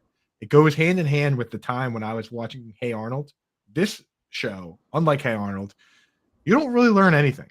And it's pretty chaotic and nonsensical and quite even potentially disturbing at times. But I got to take Rocco's Modern Life. Nice pick. Great pick. That show, there are things I remember from that show that, like, me and my sister still quote to this day. Like, you turn the page, you wash your hands. Then you turn the page, then you wash your hands. Like things like that. But there are some parts of that show that are like burned in my brain because they were insanely disturbing. Like the part where he got sucked in the vacuum at the end of the show when I was a kid, I turned to my mom and I was like, he gets out of the vacuum, right? And she's like, that's not how the show just ended, but yes. So I don't know. That show, not for everybody, but I loved Rocco's Modern Life. I think that's a phenomenal pick, Coop. Have you watched the movie that came out recently or last year? They put out a new Rocco's Modern Life movie. Oh, I gotta watch that. I think it's on Netflix, if I remember correctly. But it's pretty good. It hits the nostalgia without like smacking you across the face with it. Know what I mean? You can still tell it's like an homage to the fans who used to love Rocco's Modern Life. Like it definitely hits on nostalgia as a point of it, but it does it well where it's fun to watch. Yeah, I like that one, Coop. I'll have to watch it with my sister because we really enjoy that. And that's one of the ones where my mom actually, we'd be watching it and I'd look over, I catch my mom chuckling every once in a while. So that's how you know it's a good show. That's how you know. I just got really nervous because I realized one that I have left on the board that I just am praying gets back to me. Probably not going to take it. Joey, you are up now. You got two picks here to close out your draft. What's it going to be? Listen, I went Bluey up top, which, I got some love for, but also got some, a little criticism for taking it so early. But then I went pretty chalk with Batman and Scooby-Doo. So I'm going full on heart for these next two picks. And I mentioned with Scooby-Doo, like that prepared me for my life of watching movies and stuff in a lot of ways. But I'm going to go the reverse of that. And one of my favorite TV show of all time is Twin Peaks. The animated show that is basically Twin Peaks for kids is Gravity Falls. If you've never seen Gravity Falls, no! Yeah, it's a banger show. Love Gravity. Dude, I really thought I would just be able to get Gravity Falls in my last pick. No one would take it. Oh, that sucks, bro. I really should have taken over Rocco. Would you have taken Rocco's?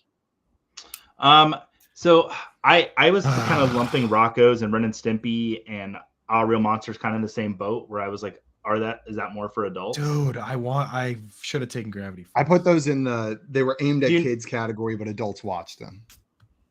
That hurts. Simon, have you watched Gravity Falls? I've never seen an episode of Gravity Falls. Should I watch it? Is it up my alley? Isn't that the most Simon show that I can think of? Really kind of, I think I might actually be taking the most Simon thing next on my list. I got everything off my list other than Animaniacs. That was the only thing that was pulled from me.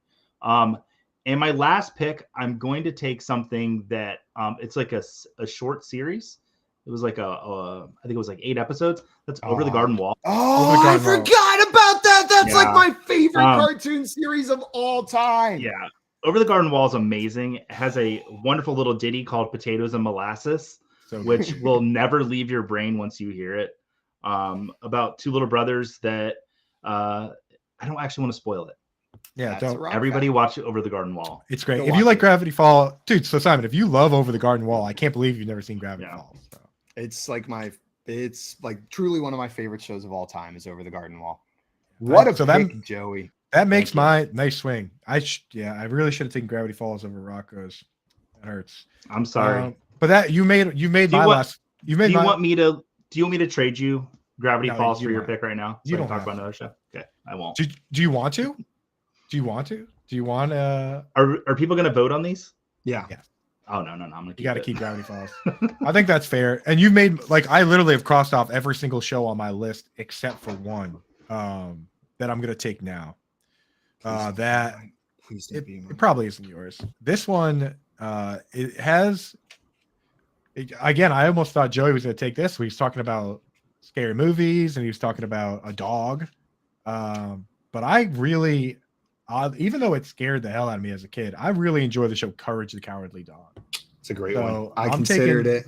I'm taking Courage here. It was literally between Courage and Gravity Falls, but Gravity Falls got taken. So Courage the Cowardly Dog. Give me that one. I'll tell you, that was my backup here. That was the one I was going to take if you took mine. Courage the Cowardly Dog was next on my list. The premise of just like a truly horrifying children's show is so fun to me. Great. It's actually scary. They take effort to make it creepy and scary and don't hide that from the show. And I enjoy that. It's fun. Yeah, it's great. But my last pick, not nearly as dark as Courage the Cowardly Dog. It's another modern cartoon, or more modern than some of these other picks. And it's one of the ones that I watch still. My girlfriend and I will put this on at night and just play 4 or 5 episodes back to back.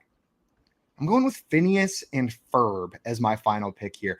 If you have not watched Phineas and Ferb, go turn on a couple episodes. Speaking of songs that get stuck in your head, that theme song will live in your head. And then every episode is just so much fun. They're just slam-packed with fun. I've heard great things. I haven't checked it out yet, but enough people have told me to watch it that now I kind of have to. We got some honorable mentions. Yeah, let's do some honorable mentions. What you got, Joey? Muppet Babies. The original, the OG Muppet Babies. The one amazing. The one Nick just said was going to be an honorable mention for me. I watched a ton of Codename Kids Next Door and thought that was such a good show. That Bobby's World. Remember Bobby's World? I do not remember Bobby's World. Yeah. Tony come in with Rocket Power. Yeah, Rocket Power was another great one. Fairly Odd Parents was up there for me. I watched a ton of Fairly Odd Parents growing up. Yeah, we have to chat out. Like, the thing is, Looney Tunes and Mickey Mouse and all that stuff, obviously classic. It's just, I don't know. I don't know if I would sit down and watch it today. Like Pinky and the Brain, I would watch that. Like, that's got a little extra punch to it. I just don't know if I would sit down and watch a ton of those today. Whereas I could sit down and watch Adventure Time right now, and I do.